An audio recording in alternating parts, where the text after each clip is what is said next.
প্রথমে আপনার নামটা একটু বলেন। আমার নাম হলো S.A. লালন। S.A. লালন। এতে কি হয়? S.A. শেখ। S.A. শেখ। আচ্ছা, তো শেখ লালন। জন্ম জেলা? আমার হোম ডিস্ট্রিক্ট হলো চুয়াডাঙ্গা। চুয়াডাঙ্গাতে। আচ্ছা, এখন তো আপনি ঢাকাতেই থাকছেন। হ্যাঁ, আমি এখন ঢাকাতে আছি।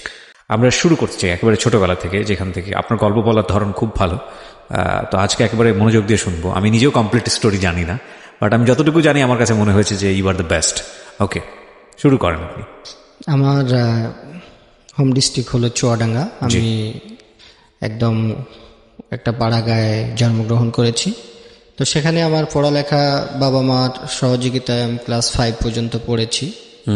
তো তখন আমার অনেক স্বপ্ন ছিল, আমি ডাক্তার হব।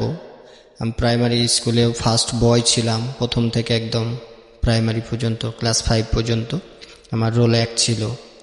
তো ওখানে ওই সময় আমি বৃত্তি দিয়েছিলাম। এরপর পরেই হয়তো বাবা মার আর্থিক অনটনের কারণে আর আমার বাবা মা পড়ার সহযোগিতা করে নাই। বাবা কি করতেন? কৃষিকাজ? হ্যাঁ, বাবা কৃষিকাজ। আপনি পরিবারের বড় সন্তান না, ছিলেন? আমি 3 নাম্বার। 3 নাম্বার ছিলেন। আপনার বড় কি 2 ভাই না বোন? সবার বড় হলো বোন, তারপরে ভাই, আচ্ছা, তারপরে আমি। তো এত ভালো স্টুডেন্ট থাকার পরেও আপনার পড়াটা কি হঠাৎ করে বন্ধ হয়ে গেল? বন্ধ হয়ে গেল, ফ্যামিলির অনেক অভাব অনটন ছিল। আচ্ছা, তো তখন আমাকে একটা রেস্টুরেন্টে কাজে দিয়ে দেওয়া হয় আর কি।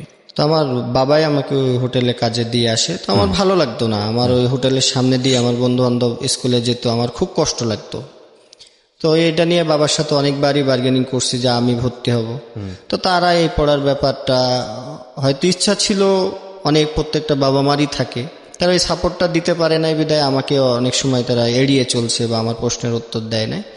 তো কিছুদিন বলার পরে যখন দেখলাম যে আমার ওই হোটেলের সামনে দিয়ে বন্ধু বান্ধব যায়, তো তারপরে আমি অনেক কষ্টে ওই হোটেলের কাজটা ছেড়ে দিই। আচ্ছা, দিয়ে পরে আবার বাবা মার সাথেও আর রাগারাগ করে কথা বলি না। পরে আমি একটা মুদিখানা দোকানে আমি একটা কাজ নিই। সে মুদিখানা দোকানেও অনেকদিন কাজ করলাম, প্রায় 17-18 দিন। পরে সে মালিকের মন, যথেষ্ট পরিশ্রম করতাম যাতে আমার একটু পড়ালেখার সুযোগ দেয়। তো মালিক দেখলাম যে যতই কাজ করে আসলে তাদেরকে কাজ দিয়ে সন্তুষ্ট করা সম্ভব, অন্য কিছু সে দিয়ে আমাকে সম্ভব, অন্যভাবে সুযোগ দেওয়ার কোনো কথা তাদের মাথার ভিতরেও থাকে না। আমি বলার পরে সে বলল যে না, এইভাবে তো আসলে হবে না, তুমি যদি এই স্কুলে যাও তাহলে তো আমার দোকান চলবে না। তো আমি বললাম আমার সপ্তাহে একদিন ছুটি, তো সেই ছুটিটা বললো যে শুক্রবারে তুমি ছুটি পাবা। আমি বললাম শুক্রবারে ছুটি পাইলে আঙ্কেল আমার তো আসলে, আমি একদিন স্কুলে যাইতে চাচ্ছিলাম, তো কি করব? না, এইটা আসলে আমরা কাজ, তুমি যদি ওইভাবে করতে পারো তাহলে করো, নইলে এখানে তুমি কাজ করতে পারবে না। সেখান থেকেও আমি সুযোগটা পাই নাই। তো ওখান থেকে আবার হলো আমি আমার এক বড় ভাইরে ধরে আমি হাই স্কুলে একটা ভর্তি হওয়ার চেষ্টা করলাম। সে ভর্তি করাই দিল, ক্লাস 6-এ আমাকে ভর্তি করাই দিয়েছিল।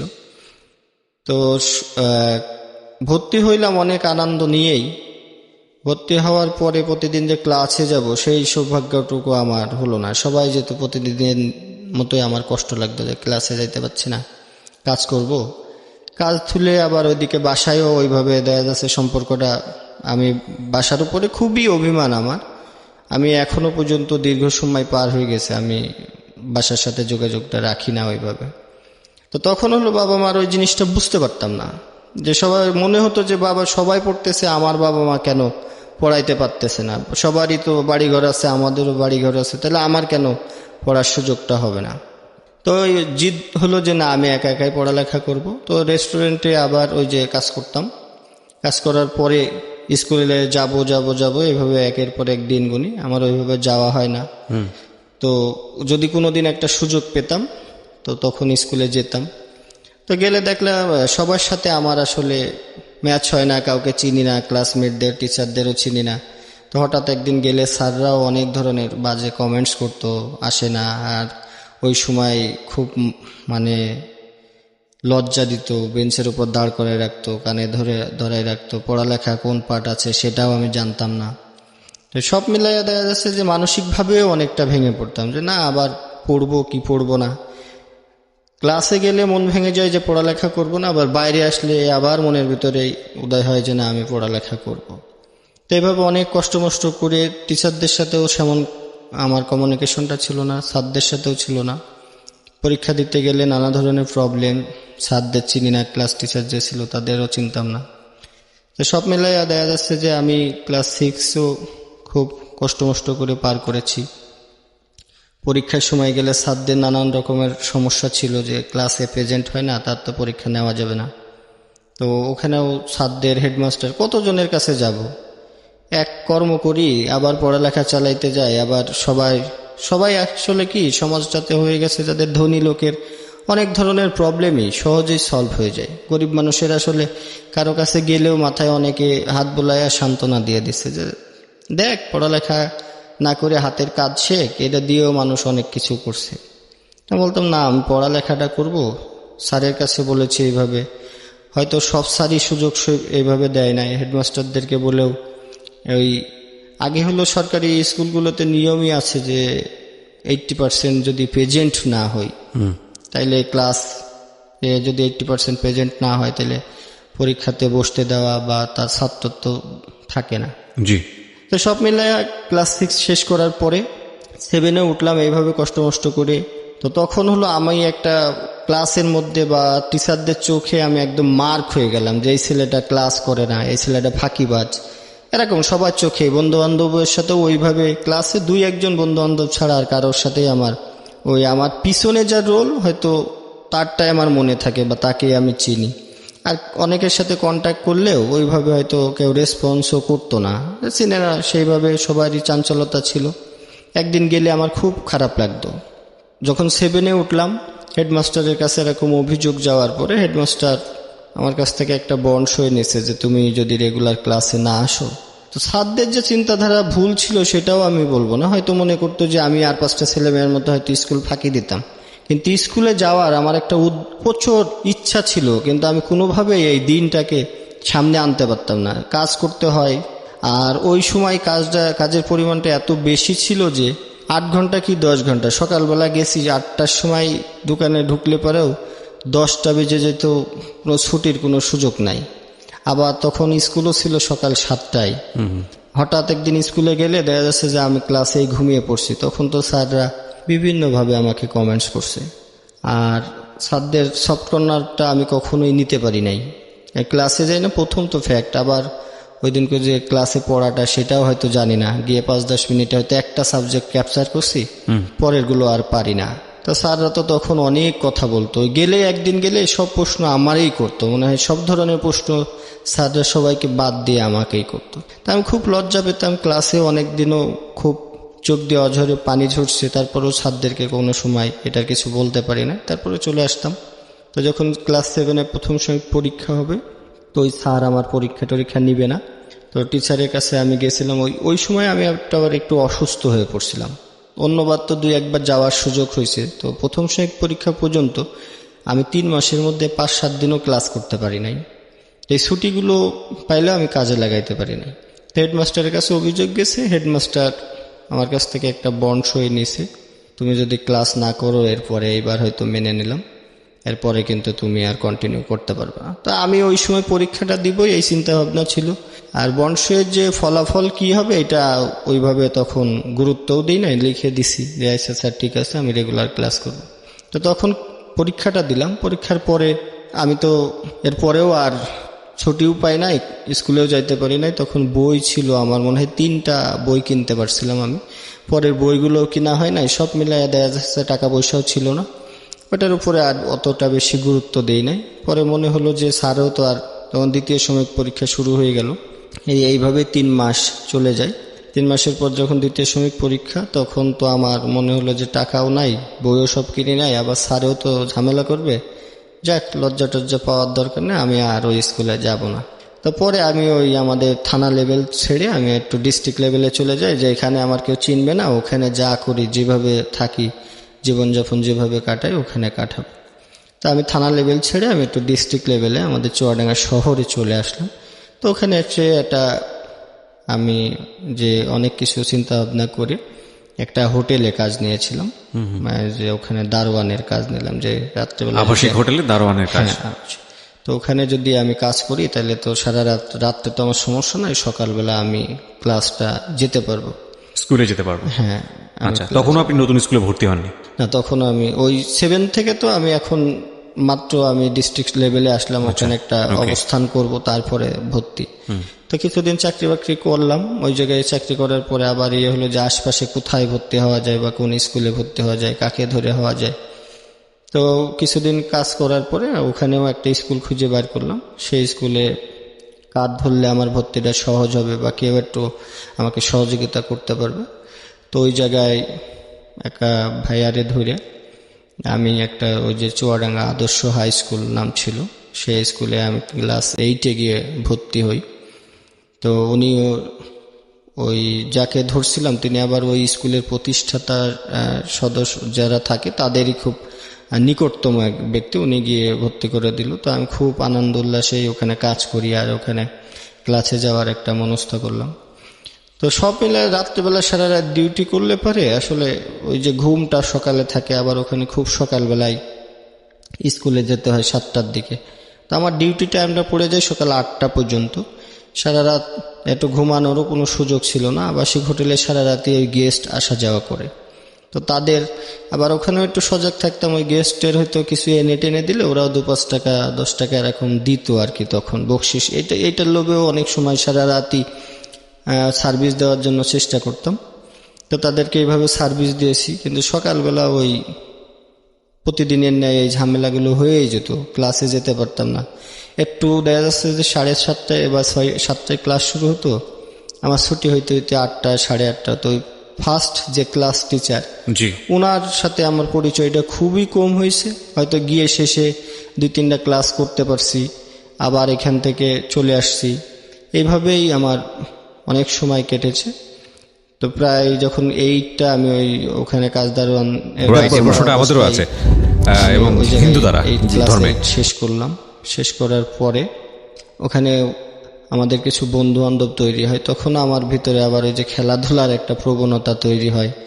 তো বন্ধু বান্ধব যখন ক্লাসের তৈরি হয় বা আমি যে মহল্লাতে থাকতাম সারাদিনই হয়তো ওখানে রাত্রে ডিউটি করতাম, দিনে ওই ক্লাসের পরেও তো কিছু সময় থাকতো। তো যখন বন্ধু বান্ধব তৈরি হয়ে গেল তখন মনে হইলো যে মন মানসিকতাটাও অনেক বেশি নষ্ট হয়ে যায়, খেলতে পারি না বা তাদের সাথে আড্ডা দিতে পারি না। তাদের সাথে আড্ডা দিলেও শহরের ফ্যামিলির লোকজনগুলোর মন মানসিকতা কেমন যেন একটু, তেমন বন্ধু বান্ধব কারো বাসায় তো আমি কোনোদিন যাই নাই, কারো বাসায় খাইতেও যাইতাম না। তাদের সাথে খেলতাম, অনেক বাবা মাই তার বন্ধু বান্ধব যারা ছিল তাদেরকে বকাঝকা করছে যে ওই ছেলে হোটেলে কাজ করে, তোদের কিসের বন্ধু বান্ধব, হ্যাঁ ওর সাথে মিশা যাবে না। হয়তো যারা ছিল তারাও তো আমার মতোই, হয়তো বাবা মার কথা যারা না মানছে, মারধর খাইছে, এটা আবার কানে আসছে, তখন তাদেরকে এড়িয়ে চলতাম, ওর সাথে মিশবো না। তো আমি একটু খেলাধুলায় ভালো ছিলাম, সেই হিসাবে তাদের প্লেয়ার টিলের শর্ট পড়লে আমাকে ডেকে নিত। তো তারপরেও কোনোদিন কারো বাসায় যাই নাই, অত অনেক অনুষ্ঠানও হয়তো করছি, কারো বাসায় যেতাম না। সবারই তো তখন কৌতূহল ছিল, চল যাই। না, তোর বাসায় যাবো না, তোর আম্মা পছন্দ করে না এটা সেটা। তো এভাবে পড়ালেখা চালাইছি, তাদের সাথেও কম বেশি চলছি, ওখানে কাজ করছি। তো যখন এরকম বেশি চলাচল হয়ে গেল তখন ওই কিছু সময় হলো ডিউটি ফাঁকি পড়ে যেত। আচ্ছা। তো সেখান থেকে মালিক পক্ষ আমাকে বাদ দিয়ে দেয় যে না তোমার আসলে, আর ওই ওখানে কাজের ফাঁকে তখন ওই পোলাপানও চলে আসতো সেই হোটেলের কাছে যে চল খেলতে যাই। তখন এই ওসিলায় বলতাম যে স্যার বা ম্যানেজার সাহেব যারা ছিল বা মালিক পক্ষ যারা ছিল, এভাবে তাদের চোখে যখন পড়ছে চাকরিটা চলে যাওয়ার সাথে সাথে বন্ধু বান্ধব, তখন তো আসলে কেউ কারো সাপোর্ট দেওয়ার মতো বয়সটা তখন আমার ক্লাস 8-এ পড়া অবস্থা। তো এইটা যখন পড়ি চাকরিটা চলে গেল, এখন তো এই শেষ পর্যায়ে 9-এ ওঠার সৌভাগ্য আমার হলো। আর 9-এ উঠলে ওখানেও টাকা পয়সার ব্যাপার। তখন হলো আমি একটা চার দোকানে কাজ করি। এই যে আপনি এতগুলো দোকান শিফট করছেন বা কাজ করে পড়াশোনা করার চেষ্টা করছেন, ইন দ্য মিন টাইম বাড়ির সঙ্গে যোগাযোগ সম্পূর্ণ অফ? Totally off. ওই যে আমার একটা অভিমান ছিল যে না তারা আমাকে পড়াতে পারে নাই, আমি তাদের কাছে যাব না। আচ্ছা। তো এর মধ্যে ঈদ যখন আসতো, এর ভিতর তো একটা ঈদেরও পার্ট গেছে, তখন সবকিছু বন্ধ। আমি ওই হোটেলেই থাকতাম, সবার সাথেই আর 5টা মানুষের মতো চলার চেষ্টা করতাম, কিন্তু ঈদের 2-3 দিন আমি কোথাও বাইর হইতাম না, ওই হোটেলের মধ্যে থাকার চেষ্টা করতাম বা ঘুমাইতাম। 2-3 দিন পরে সব স্বাভাবিক হইলে তারপরে বাইর হইতাম। আর ওই সময় একটা কষ্ট বেশি হতো যে খাওয়া দাওয়াটার একটা খুব কষ্ট, ঈদের সময় হোটেল টোটেলগুলোর থেকেও যে কিনে খাবো এই সুযোগগুলো হতো না, কারণ হোটেলগুলো বন্ধ থাকতো। আর আমাদের চুয়াডাঙ্গা শহর খুব বেশি একটা বড় শহর, ছোট একটা শহর, হ্যাঁ, ওখানে 2-3টা হোটেলই শুধু রাত্রেবেলা খোলা থাকে। তো কি করতেন, কি খেতেন ওই সময়টা? তো আমার হলো বাকিটা মানে অনেক সময় আছে যে কলা রুটি খেয়ে আমার মানে জীবন কাটছে বেশি আর কি। আমার ব্যাগের মধ্যে কলা রুটি কিনে আমি থুয়ে দিতাম, ওইটা খেয়ে মুড়ির সাথে বা চিড়ার সাথে আমার সম্পর্কগুলো অনেক বেশি। এখনো এই ঢাকাতে আসার পরেও আমার এটার নাকি আছে। তো ক্লাস 9-এ যখন আমি ভর্তি হওয়ার সুযোগ আমি পেলাম, তো ওখানেও ওইভাবেই ক্লাস করতে পারতাম না। তো ওখানেও খুব কষ্ট লাগতো আমার যে ক্লাসে যাব। তো এইভাবে স্যারদের সাথেও সেভাবে পরিচয় ছিল না। আমি যেখানে চাকরি করতাম সেখান থেকে আমাকে সুযোগও দেওয়া হয় নাই। তা আমি যখন হলো দেখতে দেখতে তো মাস চলে যায়, আমারও দিন গোনা আর শেষ হয় না। তো ক্লাস 9-এ যখন প্রথম সময় পরীক্ষা শুরু হয়ে গেল, তো পরীক্ষার সময়ও আমি ক্লাসে যেহেতু যাই নাই, স্যারদের সাথেও ওই ধরনের একটা বাক বিতর্ক সবসময় থাকে। হেডমাস্টারদের কাছেও আমার পুনরায় পরীক্ষার পারমিশনের জন্য পাঠানো হয় হেডমাস্টারের কাছে গেলাম, তো জিজ্ঞেস করে যে তুমি ক্লাসে আসো না কেন।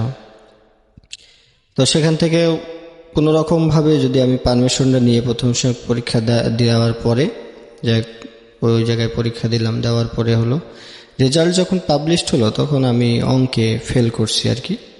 তো অঙ্কে ফেল করার পরে আরও বেশি হতাশ, তখন স্যারদের সহযোগিতা তো দূরে থাক, মনে মনে খুব কষ্টও পেলাম। তো অঙ্ক পারতাম না, তো ওই স্যারের বাসায় গেছিলাম। ওই স্যারটার নাম ছিল উজিত স্যার।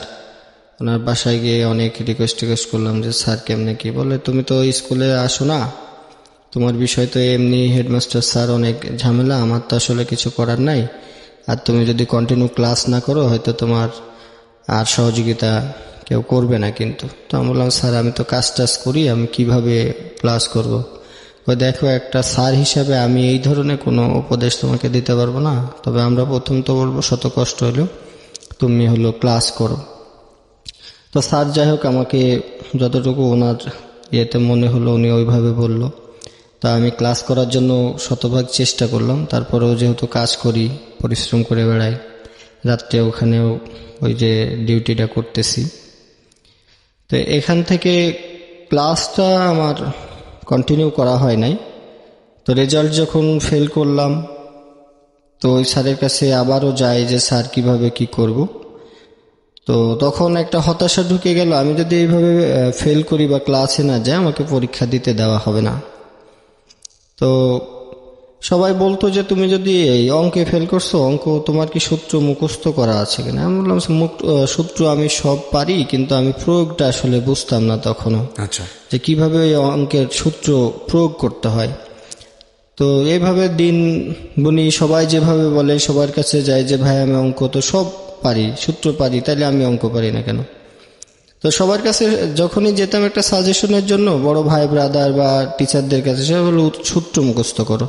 তা আমি সূত্র এমনভাবে মুখস্থ করলাম যে সূত্র মুখস্থ না, তখন আমার টোটালি এটা ঠোঁটস্থ বললে আমার ঠিক আছে। তো ঠোঁটস্থ করেও আমি অঙ্কের সময়ই আমি অঙ্কটা টোটালি মুখস্থ করে যেতাম।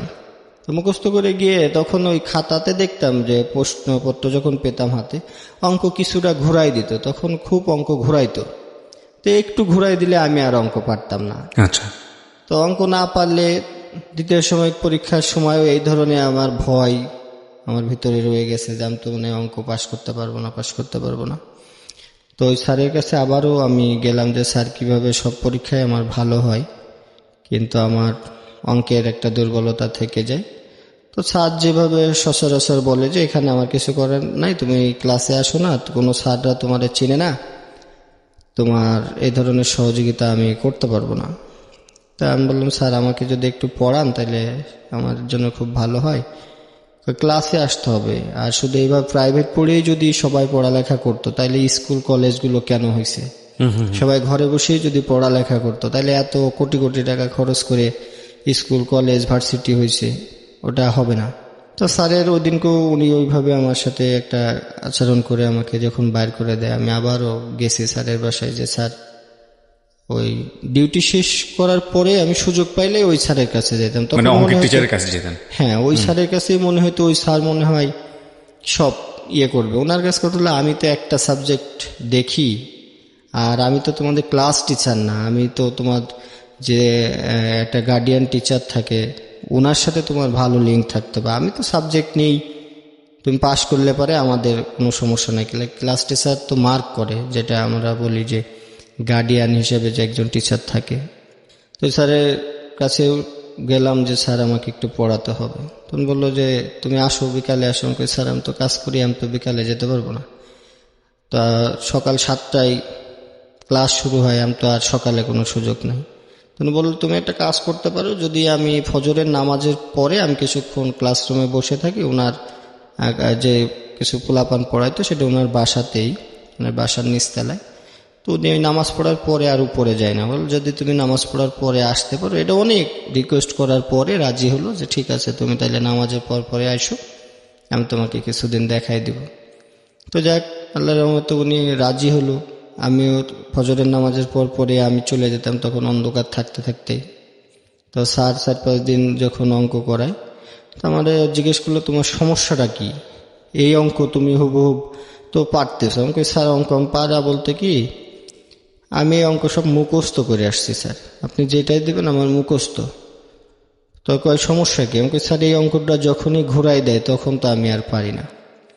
তো উনি আবার একটা অঙ্ক দিয়ে, তখন আমি ওই যে আদিলের টেস্ট পেপার নামে একটা বই ছিল, ওখান থেকে উনি 2-1টা অঙ্ক করতে দিল। তো ওইটার থেকে হুবহুব যদি থাকে, আমি টেস্ট পেপার বলেন বা সমাধান যে বইগুলো আছে সবই আমি ফলো করতাম। রাত্রেবেলা যখনই সুযোগ পাইতাম, মনে হতো যে আমার এই পড়ালেখাটা বা আমি যদি পাশ করতে না পারি, স্যারদের কাছ তো আমি কোনো রকম সহযোগিতা পাবো না।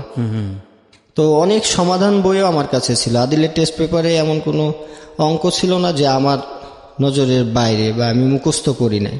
কিন্তু তখন কি হতো যে হুবহুব বইয়ের সাথে মিলতো না, কিছুটা হলে চেঞ্জ করে। আচ্ছা। তো স্যারও 2-3 দিন আমার এই প্রবলেমটা উনি ধরতে পারে নাই। পরে যখন আমি বললাম যে স্যার আমি আসলে কিন্তু অঙ্ক সব মুখস্থ করে আসি, আপনি আমাকে যেইটাই দেন এই আদিল থেকে দেন আর এই সমাধান থেকে দেন, আমার কিন্তু হবে, কিন্তু পরীক্ষার খাতায় যদি চেঞ্জ হয় আমি পারি না। পরে স্যার বললো তুমি কি বুঝো না? আমি কই, স্যার এই যখন আপনারা সূত্রটা যে প্রয়োগ করেন এইটা আসলে আমি বুঝি না, কিভাবে একটা সূত্র আপনারা দিচ্ছেন, আমি দিলে হয় না। তো উনি আমার তখন ওই সূত্রটা আমাকে বুঝাই দিল যে এইভাবে এইভাবে সূত্র প্রয়োগ করলে তুমি অঙ্ক করতে পারবো। ওকে। তো আমি ওভারঅল 10-12 দিনের মধ্যেই আল্লাহর রহমতে অঙ্কটা আমার নিয়ন্ত্রণে নিয়ে নিলাম। তারপরের থেকে ওনার কোচিংয়েও আমি যে সকালবেলা যারা আসতো তাদেরকে ম্যাথটা করানোর, মানে যে অঙ্কে আপনি ফেল করতেন সে অঙ্কে আপনি এখন টিচারের জায়গায় জায়গা নিয়ে নিলেন। ওকে। তো স্যারও আমাকে ওই সুযোগটা দিয়েছিল তখন। কিন্তু তখন কিছুদিন আমার খুব মনের মধ্যে আনন্দ, এরপরে আবার ওখান থেকে চলে এসে আবার সেই কর্মব্যস্ত জীবন, কর্ম করতে হয়। 9 এইভাবে গেল। কিন্তু ক্লাসের ব্যাপারগুলোতে আমাকে প্রতিদিনই অপমান হতে হয়েছে, যে যেদিন কই গিয়েছি টিচাররা হয়তো চিনে না, অপমান করছে, দাঁড় করায় রাখছে। সাবজেক্টগুলো পড়াও অনেক সময় পারি না বলতে কি আমি তো জানিই না যে আজকে কি পড়া হবে। তো সবাই গিয়ে হাসাহাসি করতো, অপমানই করতো। স্যাররা যদি কিছু বলতো তো যারা আমাদের ক্লাসমেট ছিল তারা খুব হাসতো। তো আমি পিছনে গিয়ে বসতাম, আর স্যাররা দেখি মার্ক করে সব আমাকেই বেশি জিজ্ঞাসাবাদ বেশি করতো আর কি। কেউ জানতো না আপনার স্টোরিগুলো, রাইট? আমি কারো কাছে বলতাম না, আমি সবসময় চুপচাপ থাকার জন্য চেষ্টা করতাম। আর যেহেতু রেগুলার যেতে পারি না, এমনিতেই হলো মনটা খুব ছোট থাকে। আবার ওই যে কিছু বন্ধু বান্ধব থাকে, তাদের আনন্দ উল্লাস থাকে, আমি হয়তো সেভাবে একই ক্লাসমেট হইলেও অনেকেই ইগনোর করে যারা বাস্তবভাবে চলাচল করছে। হয়তো যদি আপনি আর 5টা মানুষের মতো সমান তালে যাইতে না পারেন, এটা বাস্তব জীবনটা আসলে অনেক বেশি সত্য কথা, বেশি কঠিন। তো এভাবে অনেক আমি প্রত্যেকটা ধাপ পার হইতে হইলে আমাকে অনেক জনের কাছে অনুরোধ, বিনয়, তাদের কাছে রিকোয়েস্ট, ক্লাসে যায় নাই, এই ধরনের জটিলতা আমার জীবনে সবসময়ই রয়ে গেছে। আমি তাদের কাছে গিয়েও কেউ কেউ হয়তো সহযোগিতা করছে, না করলে হয়তো আজকে এই পর্যন্ত আসতে পারতাম না। হয়তো ধারাবাহিকভাবে একবারের জায়গায় পাঁচবারের জায়গায় মালিক পক্ষ যারা ছিল, হয়তো স্কুলে জটিলতা হইলে আমি 2 দিন কাজে যাই না, তখন ওই কাজগুলোও আবার বিকালবেলা আসলে মালিকের কাছেও বকাবকি করছি, পড়াশোনা করে তুমি জজ ব্যারিস্টার হইবা, তাই এই তার দোকানে বা এই দোকানে কাজ করার দরকার কি, যাও চলে যাও হ্যান ত্যান। সেই সময় আপনি একটা চায়ের দোকানে কাজ করতেন? আমি আবাসিক হোটেলের আবাসিক হোটেলে কাজ করতাম রাতে, আর দিনে করতাম চার দোকানে কাজ, যাতে কিছু ওরে টাকাটা বেশি আমি পাই। বাবা। আর তখন হলো যে হোটেলে কাজ করতাম, আবাসিক হোটেলে, ওখানে আমাদের বেতনটা খুব, আমার বেতন ধরা ছিল 600 টাকা মাত্র? হ্যাঁ, আর ওখানে যে হিসাবটা ছিল যে আপনাকে বাকিটা ওই যে যারা গেস্ট আসে তাদের কাছ থেকে যদি টিপস পান, ওইটাই আপনার সব। ও, আর okay. খাওয়া দাওয়ার কিন্তু সুযোগ নেই, তো ওখানে থাকার একটা ব্যবস্থা থাকে। তো এইটা করলে পরে ওই দেখা যাচ্ছে যে এদিকে ক্লাস শেষ করে এসেও তখন আবার অনেক করতাম যে আমাকে যেভাবে খাওয়ার টাকাটা অ্যারেঞ্জ করতে হবে। একটা হোটেল থেকে ভাত বা গেস্টের ভাত টাত কিনে আনলেও সেখান থেকেও যদি থাকে, সেখানে সেসব খাবারও রেখে দিয়েছি, খেয়েছি। তো যখন এইভাবে নাইনের ফাইনাল পরীক্ষা হয়ে যাবে, ফাইনাল পরীক্ষার পরে 10-এ ওঠার সময় আমার ক্লাসের যে প্রেজেন্টের যে বিষয়গুলো, অ্যাটেন্ডেন্সগুলো স্যারদের নলেজে গেছে, বা হেড স্যার উনি আমাকে ডাকায় বললো যে তুমি কিন্তু কোনোভাবেই ক্লাস যদি 10-এ তুমি না করো, তুমি কিন্তু পরীক্ষা দিতে পারবা না, তো পারবাই না। উনি গ্যাস স্যার। তো এর আগে হলো ওই যে আমার এই ক্লাস 9 পর্যন্ত আমাদের আরেকটা টিচার ছিল, উনি অতটা বেশি অ্যাটেন্ডেন্সের উপরে গুরুত্ব দেয় নাই। তো ক্লাস 10-এ যখন উঠি তখন গিয়াস স্যার নামে একজন স্যার ওখানে আসলো। উনি প্রথম এসে অনেক বেশি মানে পুরা স্কুলের একটা ডিসিপ্লিন চেঞ্জ করার বা পড়ালেখা ভালো করার একটা উদ্যোগ নিল। আচ্ছা। নেওয়ার পরে আমি যখন এই 10-এ উঠলাম, আমার তো ক্লাসে যাওয়ার কোনো সুযোগ হলো না। তো এইভাবে প্রথম পরীক্ষা হলো, দিলাম। সেখানেও হয়তো স্যার যারা ছিল তারা হয়তো একটু সফট কর্নার দেখাইলেও বা গিয়ে কোনো রকম পরীক্ষাটা দিয়ে আমি চলে আসছি।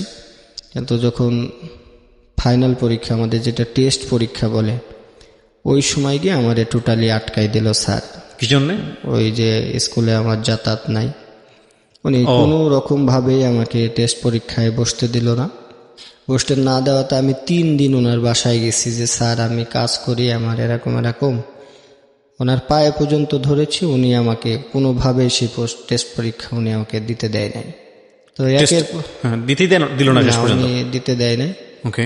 তো খুব কষ্ট পাইলাম। রাত্রে বেলা গেছি ওনার বাসায়, বসে থাকতাম যে স্যার, সারাদিন উনি স্কুলে থাকতো, আমি সারাদিন গিয়ে ওনার বাসায় সামনে গোর করতাম। টেস্ট পরীক্ষা দেওয়ার আর সুযোগ হলো না, উনি পারমিশন দেয় নাই। তো সেই বছর আমার গ্যাপ গিয়েছে, আমি কোনোভাবেই ওই টেস্ট পরীক্ষা কিন্তু দিতে পারি নাই। তো একটা বছর আমার হয়তো বড় হওয়ার সাথে সাথে ওই স্যারের প্রতি শ্রদ্ধা আছে না রাগ আছে না ক্ষোভ আছে, আমি হয়তো বলতে পারবো না। ওনার সাথে অনেক কথা বলেছি যে নিয়ম নাই। আমি এই পর্যন্ত বলছি যে স্যার, নিয়ম তো মানুষের তৈরি করা, মানুষকে তো নিয়ম তৈরি করে নাই। আপনি যদি একটু সহযোগিতা করেন, আমি পরীক্ষা করি, তুমি ক্লাসে আসো না, ভালো যারা রেগুলার ক্লাসে আসে তারাই পাশ করতে পারে না, তোমার পরীক্ষায় আমি দিয়ে আমার স্কুলের দুর্নাম, এগুলো দরকার নেই। তো উনি কোনোভাবেই উনি ওনার জায়গাতে অটল ছিল, উনি আমাকে পরীক্ষা দিতে দেয়নি। সে বছর আমার একটা গ্যাপ গেছে। এরপরেও আমি আবারও হাল ছাড়ি নাই ওই স্কুল থেকেই। পরের বছর তখন রেগুলার হয়ে গেলাম। তখন টোটালি আমার বিষয়টা যারা আগের ব্যাচ ছিল তারা তো আর চিনে না পরের ব্যাচে, তখন হয়তো একটু গুরুত্ব হারিয়ে গেল। ইরেগুলার হইলে আমি কম বেশি মাঝে মাঝে যাই, মাঝে মাঝে যাই না। তো তখন একটা 2 রকম অবস্থায়, যে পরীক্ষা দিতে দিলে দিবে, না দিলে নাই। তো পরীক্ষা দিই, পাশ করি, যাই হোক আল্লাহর রহমতে ওই বছর আর কোনো আমার প্রবলেম হয় নাই। কিন্তু পরীক্ষা দেওয়া হলো না? না, ওই বছর পরীক্ষা দেওয়া হয়নি আমার। পরের বছর আমি ইরেগুলার আবার এখানেই কাজ কন্টিনিউ, ওই হোটেলে আর এই চার দোকানে কাজ করে তখন ওই একটা বছর আবারও শেষ করলাম। পরে ওইবার পরীক্ষা দেওয়ার আমার সুযোগ যাক হলো, টেস্ট পরীক্ষায় আর কোনো ঝামেলা হয় নাই। তো তখন বেতন বা টাকা এগুলো পরিশোধ করতেও আমার খুব কষ্ট হতো। তখন বেতন পাইতাম 600। এই 600 টাকা আর ওই যে হোটেলে কাজ করে পাইতাম, মনে করেন যে 600 পাইতাম, আরও কিছু এক্সট্রা পাইতাম। আর ওই বকশিস টকশিস দিয়ে আমি সব টাকাগুলো গুছাইতাম। তো রেজিস্ট্রেশনের সময় আমার 1700 টাকা মনে হয় ওই সময় ফর্ম ফিল আপে লেগেছিল, 1700 টাকা। এই 1700 টাকা আমার তখনকার মনে আছে, ঢাকার একজন গেস্ট ছিল ওই হোটেলে, বাবুল সাহেব নাম ওনার। উনি ওই সারাদিন মালিক যখন বকাবকি করতো, উনি প্রায় আমাদের রেগুলার গেস্ট ছিল। আচ্ছা। তো তখন উনি বললো যে এই ছেলেটাকে বকাবকি করেন কেন? বললো যে ও এই যে এটা ফাঁকি দিয়ে স্কুলে যায়, কি পড়ালেখা করে কি হবে। তো উনি আমার একদিন জিজ্ঞেস করে কি ব্যাপার তোমার এরকম। তখন আমি ওনাকে মামা বলতাম যে মামা আমি একটু পড়ালেখা করতে চাই, এখন এই যে টাকা লাগবে, এই জন্য আমি দিনে আবার একটু চার দোকানে কাজ করি, তো ওখান থেকে কিছু টাকা পাই, সব মিলাইয়া দেখা যাচ্ছে সময় পাই না। এখানে আসলে ওই ঘুমাই যাইতাম। এখানে সারা রাত ডিউটি করার পরে চার দোকানে ডিউটি করলে আবার দিনে আমি একটু ঘুমাই গেলে পরে, তো এই জন্য মালিক পক্ষ আমাকে একটু বকাবকি করে। তো তখন হলো বাবুল সাহেবের কাছ থেকে উনি আমাকে প্রায় 400-500 টাকা সাহায্য করলো যে ঠিক আছে তুমি পড়ালেখার জন্য। তো উনি যেহেতু আমাদের রেগুলার গেস্ট ছিল, তো উনি আবার একটু মালিককে বলে দিল যে পড়ালেখা করতে চায়, ওর একটু সুযোগ দেন, একটু কি হয়।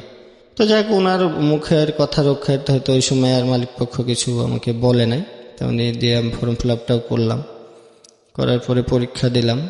তো ওই সময়ও মালিক পক্ষ বা যখন আমি এখান থেকে পরীক্ষা দিতে যাইতাম, আমাদের সাথে যারা আরো ডিউটি করতো সবাই টিটকারি করতো, উপহাস করতো, হ্যাঁ পরীক্ষা দিতে যাচ্ছে, পোলাপান রেগুলার পড়ালেখা করেই পাশ করতে পারে না এ।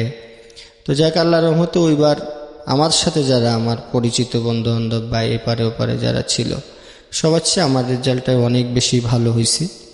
তো রেজাল্টের দিন আমি আমি স্কুলে যাই নাই, আমি একটা মাঠের ভিতরে, ওটা একটা ধান ক্ষেত বলে আর কি, সেখানে আমি শুয়েছিলাম একটা গাছের নিচে। তো এক বন্ধুরে পাঠাইছিলাম যে আমার রেজাল্টটা যদি হয় তো আমাকে জানায়। তো তখন ও একটা শিট নিয়ে আসছে, তো খুব ও আনন্দ উল্লাসে এসে বললো যে লালন তুই পাস করছোস, এই তোর রেজাল্ট। তো আমি ওই স্কেল দিয়ে আমি ওইটা দেখতে গিয়ে আমার হাতটা একটু কেঁপে গেছে, নিচে দেখি যে ফেল লেখা রয়েছে। ওহো। তো পরে আমি ওর ওপর অনেক রাগারাগ করছি, কিন্তু পরে ওরেও আমি একটা লাথি মেরে ফেলেও দিছিলাম ওকে। তো পরে বললো যে না তুই পাস করছিস দেখ। তো যাক পাস করার পরে দেখলাম যে না আমি পাস করছি। তো তখন অনেক বেশি মনে মনে খুশি হইলো, এই খুশিটা যে আমি কারো কাছে গিয়ে জানাবো বা এরকম, হয়তো ওর কাছ থেকে ওর সাথে একটু আনন্দ উল্লাস যা করলাম। পরে আমি আমার ওই হোস্টেলে ফেরত আসলাম। ফেরত আসার পরে মনস্থির করলাম যে আমি ঢাকাতে চলে যাব। তো স্কুলে খোঁজ নিলাম যে কতদিন পরে আমি মার্কশিট টার্কশিট এগুলো পাবো। তো মিনিমাম 10-15 দিন সময় লাগবে। তো তখন আমার একটা ফ্রেন্ড ছিল ওখানে, একটা ওই হোটেলের পাশে একটা ছোট মসজিদ ছিল, মসজিদের মুয়াজ্জিন। তো আমি ওর কাছে বললাম যে বন্ধু এরকম এরকম আমি আর কাজ টাজ করবো না, আমি ঢাকায় চলে যাব। তো ওর কাছে কিছুদিন থাকলাম, তখন নামাজ কালামও পড়তাম ওর সাথে থেকে, সবসময় নামাজ টামাজ পড়তাম। 10-15 দিন অপেক্ষা করে ওর কাছ থেকে ওই স্কুল থেকে আমি মার্কশিট টার্কশিটগুলো সংগ্রহ করে আমার মনস্থ হলো যে আমি ঢাকাতে চলে যাব। তো ঢাকাতে চলে যাব, ঢাকা তো আমি চিনি না, ঢাকাতে কিভাবে যাব। তো ওইটা আমাদের পাশেই চৌরাঙ্গা রেল স্টেশন। রাত্রেবেলা অপেক্ষা করতেছি, তো দেখতেছি যে কোন দিকে সবাই, তখন শুনলাম যে ইন্টারসিটি একটা ঢাকা ট্রেন যাবে, সেই ট্রেনে। তো কোন দিক দিয়ে যাব কোন দিকে যাব, তো দেখি যে এক ভদ্রলোক তার বন্ধুকে বলতেছে বন্ধু আমি ঢাকায় চলে যাচ্ছি, ট্রেনে আসার সময় হয়ে গেছে, তোর সাথে আবার পরে কথা। তো তখন আমি তাকে ফলো করলাম, যেই লোক যেখানে যেখানে যাবে আমি তার পিছনে ছাড়বো, যেহেতু সে ঢাকায় যাচ্ছে শুনলাম।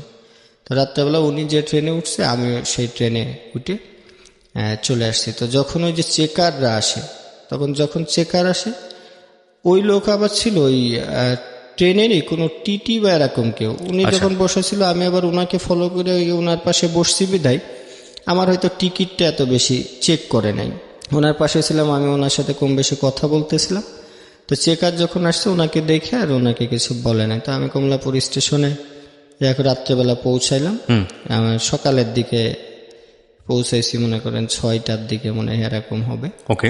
তা আমি নামার পরে ওই জায়গাটা আমি ওই যে আগে সিনেমা কম বেশি দেখতাম যেহেতু, তো দেখলাম যে এখানে, এটা তো আমরা সিনেমাতে দেখছি এই কমলাপুর স্টেশনে অনেক শুটিং টুটিং হয়। তো সেই জায়গাতে নামলাম, নামার পরে আমি ওই আমার পিছনে একটা লম্বা ব্যাগ ছিল আর কি, ব্যাগের মধ্যে আমার কিছু কাগজপাতি জামা কাপড় ছিল, ওইটা রেখে আমি একটু ঘোরাঘুরি করতেছি, এর মধ্যে এসে দেখি যে আমার ব্যাগটা নাই। তো ব্যাগটা নাই, অনেক খোঁজাখুঁজি করার পরে তখন খুব কষ্ট লাগলো। তখন আমার কাছে মাত্র 33 টাকা মতো রয়েছে।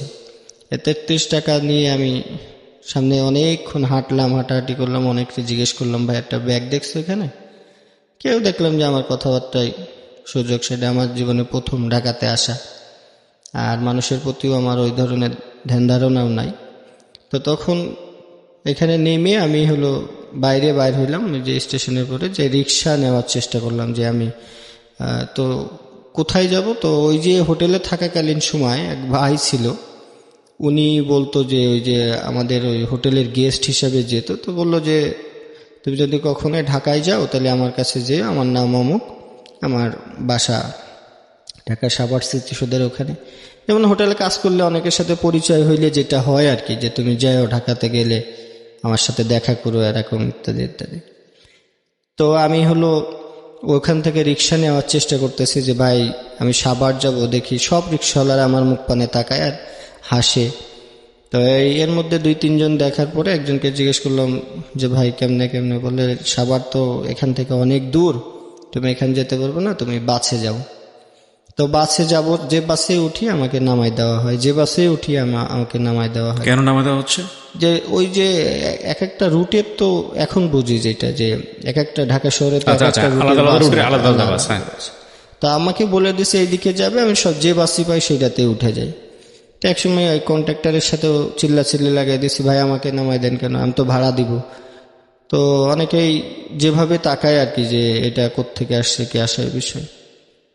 এর মধ্যে বাসের একজন লোক বলল যে ভাইয়া আপনি যেখানে যাবেন সেই বাসের সামনে দেখেন সাভার লেখা আছে। তা আমি দেখলাম অনেকক্ষণ দাঁড়ায় রয়েছি, কোনো বাসে সাভার লেখা নাই দেখি।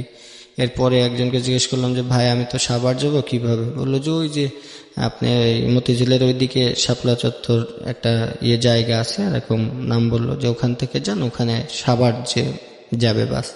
তো গিয়ে আমি ওখানে দাঁড়াইলাম, যে দেখি যে বাসের পিছনে বা সামনে সাভার লেখা আছে সেই বাসে আমি তখন সাভার তো বলতে আমরা যেটা বুঝি, আমি ওই বাসে উঠলাম, উঠে তার সাথে কথাবার্তা, যে এখন ভাড়া দিব, কত চাই না বেশি চাই, আমার মনের মধ্যে একটা টাকাও বেশি নাই। তো অনেকের ফলো করতেছি যে কে কত দেয়, আমিও সেটা দিব। তো তাকে জিজ্ঞেস করলাম, সে আমার কাছে কয় টাকা যেন রাখছিল। তো রাখার পরে এবার সাভার গিয়ে নামলাম। সাভার গিয়ে এখন মনে আছে আমার রাজ্জাক প্লাজার সামনে গিয়ে আমাকে নামাই দেওয়া হলো। তো ওখানে গিয়ে অনেক মানুষকে জিজ্ঞেস করি যে ভাই এখানে স্মৃতিসৌধ কোথায়? কয় নবীনগর। তো আমি কই নবীনগর না ভাই, সাভার একটা স্মৃতিসৌধ আছে। তো কেউই আমার এই কথাটাকে গুরুত্ব দেয় না যে কিসের সাভার স্মৃতিসৌধ আছে। তো আমি এক চার দোকানদারে গিয়ে বললাম যে ভাই এখানে স্মৃতিসৌধটা কোথায়? কই এখানে তো নয়, নবীনগর স্মৃতিসৌধ। আমি না ভাই সাভারের স্মৃতিসৌধ আছে, আমার এক ভাই ঠিকানা দিয়ে আসছে। তো উনি অনেকেই এই কথাগুলো শোনার পরে বিরক্তি হয়ে আমাকে দেখা যাচ্ছে সেইভাবে কোনো সদুত্তর দেয় না। তো চার দোকানদারের কাছে গেলেও সে এক কাপ চা খাইলে হয়তো সে আমার কথা শুনবে। আমি ওনার কাছে একটা চা খাইলাম, খাওয়ার পরে আস্তে করে জিজ্ঞেস করলাম যে ভাই এরকম এরকম আমি খুব বিপদে আছি, আমার ভাই একটা ঠিকানা দিয়ে আসছে এরকম সাভার স্মৃতিসৌধের পাশে তার বাসা, আমি এখন যাব। তখন বেলা 2টা বেজে গেছে, আমার খুব ক্ষুধাও লাগছে, সারা রাত না খাওয়া ছিলাম। তুমি বললো যে দেখো ভাই এখানে সাভার স্মৃতিসৌধ বলে কিছু নাই, ঢাকার বাইরে যারা যায় তারা মূলত ওই স্মৃতিসৌধকে সাভার স্মৃতিসৌধই বলে। তুমি এখান থেকে বাসে উঠে নবীনগর যাও। তা আমি ওনার কথা মতো বাসে উঠে সেই নবীনগর স্মৃতিসৌধের ওখানে গেলাম। গিয়ে ভাই যে তথ্যটা দিয়ে আসছিল ওনার উপরে আমার ভরসাটা ছিল যে ওনার বাসায় গিয়ে অন্তত উনি যেহেতু ঢাকার থেকে ওখানে যাওয়ার পরে খুব ভালোবাসতো, তো উনি যেভাবে ঠিকানা দিয়ে আসছিল যে সাভার স্মৃতিসৌধের পাশে একটা গলি আছে, সেই গলির পাশে ওনার বাসা। তা আমরা যেহেতু পাড়া গায়ে বড় হয়েছি, তা আমরা মনে করছি যে নাম বললেই হয়তো চিনবে বা বাসা একটা সবাই চিনার কথা। তো গ্রামের যে মন মানসিকতা আমার সেইটাই ভিতরে রয়েছে, যে ওখানে গিয়ে দেখলাম যে পুরা আশপাশে কোনো বাড়িঘর নাই, কোনো রাস্তাঘাট নাই।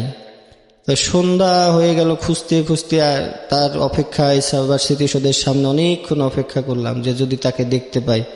অনেকটা জিজ্ঞেস করলাম, উনি যে ঠিকানা দিয়েছে সেই ঠিকানার সাথে মিলেও না। এরকম করতে করতে সন্ধ্যা যখন হয়ে যায় তখন তো স্মৃতিসৌধের ভিতর থেকে বাইর করে দিল। বাইর করে দেওয়ার পর এখন কোথায় যাব? সেদিন সন্ধ্যার পর পরে আবার বৃষ্টিও নামছে। নামার পরে আমি তো আর টাকাও আমার কাছে নাই, ওখান থেকে আমি হাঁটতে হাঁটতে হাঁটতে হাঁটতে একদম সাভারে আসলাম, রাজ্জাক প্লাজার এই জায়গাতে আসলাম। তখন রাত্র প্রায় 12টা বাজে। তো ওখানে এসে আমি রাজ্জাক প্লাজার সামনে একটা বেঞ্চেতে বসেছিলাম। তো বসে থাকার পরে আমার ওখান থেকে দারোয়ানরা আমারে উঠাই দিল যে এখানে বসা যাবে না। তো সাইড গিয়ে আবার আরেকটা জায়গায়, ওইটা রাজ্জাক প্লাজার পাশে মাহাতাব প্লাজা আছে, ওর পাশে একটা গলি দেখলাম যে রাত্রেবেলা অনেক লোকজনের আসা যাওয়া, আমি ওখানে বসলাম। তো ওখানে বসার পরে ওই জায়গাটা ছিল একটু খারাপ, কিছু অসামাজিক কার্যকলাপ ওই জায়গায় হতো। তা আমার এগুলো তখন তো জানা ছিল না। আমি ওই জায়গায় গিয়ে বসছি, তখন ওই দারোয়ান আমাকে উঠাই দেয় যে এখানে বসা যাবে না, যাও। বসা যাবে না এই কারণ তখন আমি তো ছোট ছিলাম, আমার পরনে একটা ট্রাউজার ছিল আর একটা গেঞ্জি, একটা হলুদ কালারের একটা গেঞ্জি ছিল। তো তখন দেখলাম এক মেয়ে এসে বলল যে ও বসে রয়েছে, সমস্যা কি, বৃষ্টির মধ্যে কোথায় যাবে। তো দারোয়ান দেখলাম তার সাথে কি বলা গাওয়া করলো, করার পরে বললো যে না থাক। তা আমি আবার সেই মেয়েটা আমাকে জিজ্ঞেস করলো কি সমস্যা তোমার। বললাম আপু এরকম এরকম, আমি এক ভাইয়ের ঠিকানায় আসছিলাম, তার ঠিকানাও খুঁজে পাচ্ছি না, আমি কোথায় যাব কি করবো, আমার কোনো যাওয়ার কোনো জায়গা নাই, এই জন্য এখানে বসছি, সবাই আমাকে উঠাই দেয় বৃষ্টির মধ্যে। তো উনি আমাকে বললো দেখো এই জায়গা তো এরকম এরকম, এগুলো তুমি বসে থাকলে ওদের ডিস্টার্ব হবে, এরকম বসা যাবে না। তো ওই মেয়েটা আমাকে বললো তুমি একটা সাইডে দাঁড়াও, আমি আসতেছি। তো যাক, সে খারাপ হইলেও তার মন মানসিকতা অনেক বড় ছিল, এই জন্যই মূলত আজকে আমি তাদেরকে নিয়েই কাজ করার মন মানসিকতা আমার তৈরি হয়েছে। তো উনি বসে থাকার পরে উনি কিছুক্ষণ পরে আমাকে নিয়ে ওনার বাসায় গেল। তো সে ওখানে দেহ ব্যবসা করতো আর কি। তো দেহ ব্যবসা করলে উনি আমাকে তার বাসায় নিয়ে গেল, 2-3 দিন তাকে তার বাসায় আমার তার ভাইয়ের মতো রেখেছে, তার কাছে ওখানে থাকছি। তো 3-4 দিন যাওয়ার পরে উনি মনে হয় আবার ওখানে গেছিল, হয়তো বাড়িওয়ালার ইনফরমেশন আর কি। বাড়িওয়ালা বলল যে তুমি এখানে আর থাকতে পারবে না, তোমার যে আপু বাইরে গেছিল সে তো এরকম এরকম পুলিশের হাতে ধরা খেয়েছে, বাসা ছেড়ে দিতে হবে। তো উনি আমার বাসাতে বাইর করে দিয়ে বাড়ি তালা মেরে দিল। তা আমি আবারও সেই রাজ্জাক প্লাজার সামনে আসলাম। এসে কি করব, কি করে ওখানে যে রাত পর্যন্ত থাকলাম, দারোয়ানদের বললাম যে আঙ্কেল এরকম এরকম। ও তো বললো যে তোমার সেই ম্যাডাম তো এখানে পুলিশে ধরে নিয়ে গেছে।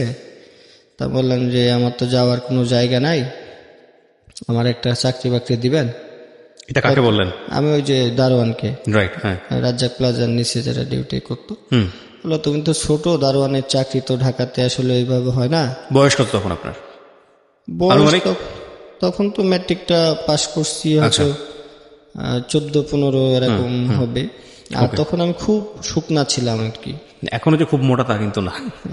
ওকে। তো ওখানে আমি বললো যে এরকম ঠিক আছে তোমার, ওই সেদিন আবার ওই জায়গার একটা কমিশনার এরিয়া ছিল, তো দারোয়ানকে যেন আসে নাই।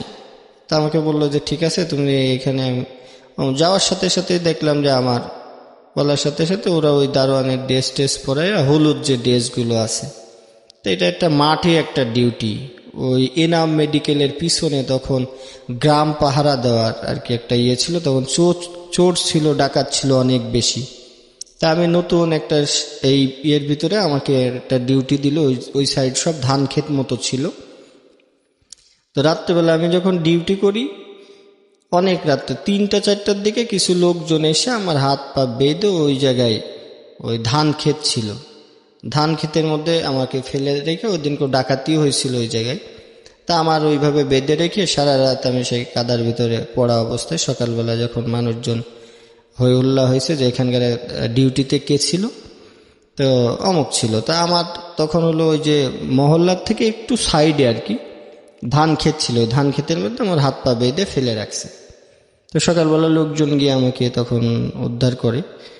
তো তখন আবার এই যে আমাদের যে গার্ড কোম্পানির যে লোক ছিল, তা ইয়ে করলো যে কে ডিউটিতে কে দিছে। তো যাই হোক, ওখানে অনেক বকাঝকা করার পরে আমার ওখানে আর চাকরি করা হলো না, ওখান থেকে বাদ দিয়ে দিল। তো সেদিনকে আমি কি করব, ওই দারোয়ানদের ওই জায়গায় একটা থাকার জায়গা ছিল, এখন ডিউটি আমার দেওয়ার হবে না, তো আমার ওই জায়গায় আর থাকতে দিবে না। তা আমি যে দারোয়ানের মাধ্যমে চাকরি নিয়েছিলাম তাকে বললাম যে আঙ্কেল এখন তো কয় দেখো তোমার তো আমি এক জায়গায় চাকরি দিচ্ছিলাম, এখন তো বাবা আমার আর কিছু করার নাই। তো এখন যেটা ওই যে রাজ্জাক প্লাজার সামনে একটা কমিশনারের একটা বাসা ছিল, জি। তো বললো যে তুমি একটা কাজ করো, দেখি যে তুমি ওখানে ডিউটি করতে পারবা কিনা। ইন্টার ফার্স্ট ইয়ারে থাকার সময় ঘটনা? না, ইন্টার এখনো ভর্তির কোনো চিন্তা ভাবনা হয় আচ্ছা, নাই। মানে পরীক্ষা দিয়ে আছেন, এসএসসি রেজাল্ট হ্যাঁ, অন্তর্বর্তীকালীন সময়। অন্তর্বর্তীকালে। তো ওখানে ডিউটি করি, ওই দারোয়ানের ওই কমিশনারের বাসায় আমাকে ডিউটি দেওয়া হলো। তো ওখানে দেখতাম ওই যে কমিশনারের দুইটা ছেলে মেয়ে ছিল, তারা প্রতিদিন স্কুলে যেত, তাদের সাথে লোকজন ঢুকতো, আমি ওখানে ডিউটি করি। তো ওদের দেখে আমার আবার সেই পড়ার কথা যে না, আমি এরা স্কুলে যায়, আমার তো যাওয়া হচ্ছে না, এই মনের মধ্যে কষ্ট। তা আমি ওখানে 7-8 দিন চাকরি করার পরে ওই পত্রিকা নিতাম যে কোথায় কোথায় চাকরি পাওয়া যায়। তো দেখতাম যে সবার যে রিকোয়ারমেন্টস আছে তার সাথে আমারটা যায় না, মিলে না। ওই সারাদিন ঘোরাফেরা করার পরে ওদের বাসাতেই আমার দিনে ডিউটি ছিল, আমি ওখানে ডিউটি করতাম। আর সন্ধ্যার পরে যদি ওই যে আরেকটা দারোয়ান আসার পরে আমার ছুটি হয়ে যেত। তো রাত্রেবেলা ওখানেই থাকতাম। থাকার পরে আমি তখন ওই চাকরির সন্ধান করি যে না, আমি এখানে। তো তখন আবার ছিল যে ঢাকা, এটা তো ঢাকা না, এটা সাভার, আমি ঢাকায় চলে যাব। তখন মনে হতো ঢাকাতে মনে হয় কি একটা বিষয়। তো সবাই জিজ্ঞেস করো ভাই ঢাকায় যাবো, এটা তো ঢাকা না, ঢাকা আরো সামনে, এটা তো সাভার। তো নামের সাথেও একটা যে না, আমি তাহলে তো সাভার থাকবো না, আমি ঢাকায় যাব। তো ওখান থেকে একদিন করে দেখলাম যে একটা বিজ্ঞাপন আছে যে একটা প্রবীণ ব্যক্তিকে দেখাশোনা করার জন্য একটা এত থেকে এত বছরের একটা ছেলে লাগবে।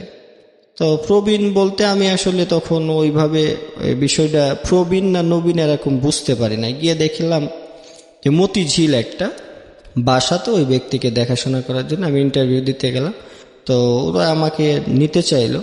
তো দেখলাম এক বৃদ্ধ লোককে দেখাশোনা করতে হবে। উনি হলো আমাদের এক ভাষা সৈনিক ছিল, কি যেন নামটা ছিল ওনার। তো ওনার অনেক কষ্টের কথা শুনলাম, ওনার 2টা ছেলে মেয়ে ব্যারিস্টার। ওনার বই, ওনার নামটা আতার হোসেন না কি যেন একটা নাম ছিল, যার ওনার ভাষা সৈনিকদের নামের ভিতরে আমি বইতে পড়েছি। তখন ওনার কাছে বললাম, তো উনি বললো হ্যাঁ আমার আজকে এই পরিণত। ওনার জীবন কাহিনীটা অনেক কষ্টের, উনি লাস্ট জীবনযাপন করেছে, বাবা মা তাদের ছেলে মেয়েও মানুষ করেছে, কিন্তু তার দেখাশোনার জন্য বাইরের লোকজন নিয়ে।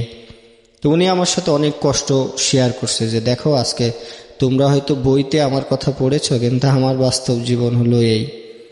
তো ওনার কষ্টের কথা শুনে আমার একটু তখন যে নিজের এই কষ্টের কথাটা আমার মনে হলো না। ওনার ওষুধ টষুধ টাইমলে খাওয়ানো, এটা সেটা দেখতাম। তো 4-5 দিন পরে ওই জায়গায় আমার কেন যেন মানে বন্দি একটা রুমের মধ্যে সারাদিন। আর ওনার ওই ওষুধপত্রগুলো হলো টাইম টু টাইম খাওয়াইতে হতো।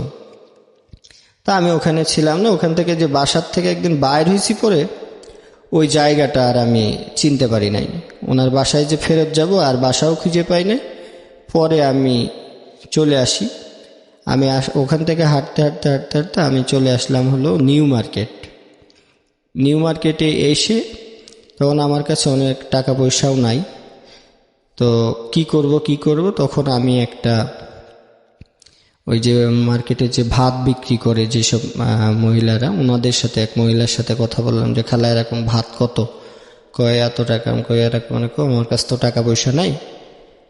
কয় তাহলে তুই আমার কাছে কাজ করলে তোর থাকা খাওয়া আমি দিব। তো ওনার কাছে আমি তখন ওই যে ভাতের মাথায় করে বওয়ার জন্য ওনার কাজ করলাম। তো ভাত বইয়ে বেড়ানো এটা অনেক কষ্টের। মাথার উপরে 10টা 12টা এরকম টিফিন কার বাটি দিয়ে দিত, এটা বইয়ে সেই মার্কেটে তুলতে হতো, নিচতলা দোতলা, মানে যেখানে অর্ডার হতো সেখানে দিতাম। জি। তো যাক, হাজার কষ্ট হইলেও সেগুলো আবার এটা বয়ে নিয়ে যাওয়া, আবার এই বাটি নিয়ে যাওয়া, বাটি নিয়ে গিয়ে আবার এগুলো ধোয়া, বাজার সদাই করা, সেগুলো আবার প্রতিদিনই এরকম 17-18 দিন আমি তার কাছে করেছি। এটা আমার নিউ মার্কেটে অনেক জায়গায়। তখন তো সব শহরটাই আমার কাছে অপরিচিত, তখন জানতাম না এটা কোন মার্কেট বা কি। কত সালের গল্প এটা আনুমানিক? এটা হলো 2006 সালে। 2006 সালে, আজ থেকে 12 বছর আগের গল্প। জি। তো তখন হলো ভাত দিতাম। তো একদিন নিয়ে যেতে যেতে ওই ভাত, আমি খুব জ্বর ছিল আমার, তো ভাত নিয়ে যেতে যেতে আমার এটা এখন মনে আছে, ওই যে নীলক্ষেত মোড়টা পার হইতে গিয়ে আমার ভাতের বাটি কয়টা পড়ে গেছিল আর কি। তো খালা এসেও অনেক রাগারাগি করে আমার ওখান থেকে বাইর করে দেয়। তো তখন উনি আমার কোন টাকা পয়সাও দেয় নাই। তো আমার কাছে হয়তো কিছু 7-8 টাকা মতো এরকম কম বেশি এরকম কিছু একটা টাকা আমার কাছে ছিল। তখন তো বাইরে হওয়ার সুবাদে ওই যে এখানে মার্কেটে যখন ভাত টাত দিতাম, তো তখন যারা কিছু আমরা টামরা এসব বিক্রি টিক্রি করে তাদের সাথে আমার মোটামুটি একটা পরিচয়, ভাত দেওয়ার সময় কৌতূহল ছিল মানুষের ভিতরে জানা। তো তখন আমি তাদের সাথে কথাবার্তা বলতাম। তো ওখানে একটা ছেলের কাছ থেকে একটা আমড়া কিনলাম, কেনার পরে আমি কই এরকম এরকম, আমি তো এই কাজটা করতাম, কাজটা তো চলে গেছে। আমি তো ওই কাজটা করার পরে ওই খালা বাইর করে দেওয়ার পরে আমার তখন আর টাকা পয়সা ছিল না। প্রায় 3 দিন আমি হলো মানে শুধু পানি খেয়ে খেয়ে, ওই যে এখানে এখন চন্ডিমা মার্কেটটা আছে আর কি, ওই পাশে একটা আছে গোলচক্কর, ওখানে ওই অজু করতাম, অজু করতে গিয়ে শুধু পানি খাইতাম, পানি খেয়ে মসজিদে নামাজ পড়তাম। তার খুব কান্নাকাটি করতাম, হয়তো কোথার থেকে যেন আমার সবকিছু হারিয়ে গেল। তখন শুধু মানে ছিল যে আমি কোনো একটা পরিচিত মানুষ যদি আমি পাইতাম, হয়তো তারা হয়তো আমাকে সহযোগিতা করবে। ওই সময় কি পড়াশোনা স্টপ করে দিলেন? হ্যাঁ, তখন তো পড়াশোনা এসএসসির পরের ঘটনা? হ্যাঁ, এসএসসি পরে। তখনও রেজাল্ট হয়নি? না, রেজাল্ট হয়েছে, এই প্রশ্নটা আমাদেরও আছে। এসএসসি তো তখন শেষ করে হিন্দু দ্বারা ঢাকাতে আসি। আচ্ছা, তো তখন হলো এখানে 3 দিন আমি প্রায় পানি খেয়ে খেয়ে আমি জীবনযাপন করছি। আর তখন এই 3 দিন আমি পানি খেয়েই থাকি। আর প্রচন্ড ক্ষুধার্ত অবস্থায় পানি খাইলে অনেক বেশি কষ্ট লাগে, পেটের ভিতরে ব্যথা করে। তখন আমি ওই এখানে যে ওই খালার কাছ থেকে চলে আসার পরে যখন এই 3 দিন, তখন আমি ওই চন্দ্রিমা সুপার মার্কেটে সিঁড়ির নিচ দিয়ে ওই তখন বুটিক্সের কাজ করতো, বড় বড় টেবিল থাকতো। জি। তো আমি সন্ধ্যার আগে কি করতাম, যে ওই টেবিলের নিচে ঢুকে থাকতাম, যে আমার ঘুমানোর একটা জায়গা আর কি। ওই টেবিলের নিচে বড় বড় পর্দা দেওয়া থাকে, ওখানে কেউ দেখতো না। তো ওখান থেকে আর বার হইতাম না।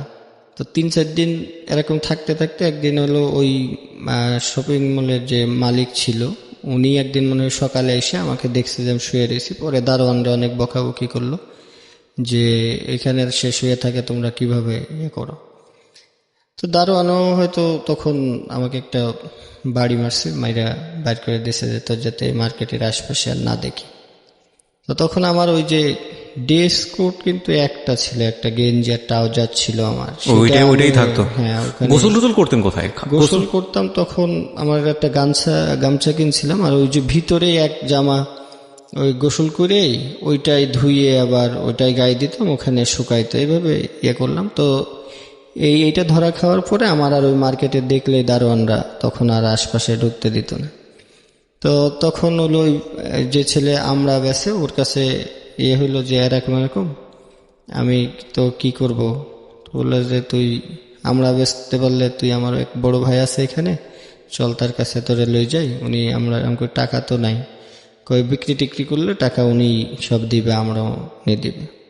তো ওনার কাছে যখন ও নিয়ে গেল, তো কইতেছে কাজ তো করবি নাকি চলে যাবে? না ভাই, কাজ করব, আমি খুব ক্ষুধা লাগছে, আমি খাইটাই নাই, তোরে খাবার টাবার দেবে, একটা কাজ করতে হবে, আমার কাছে কিছু জিনিস আছে, এটা এক জায়গায় রেখে আসতে হবে।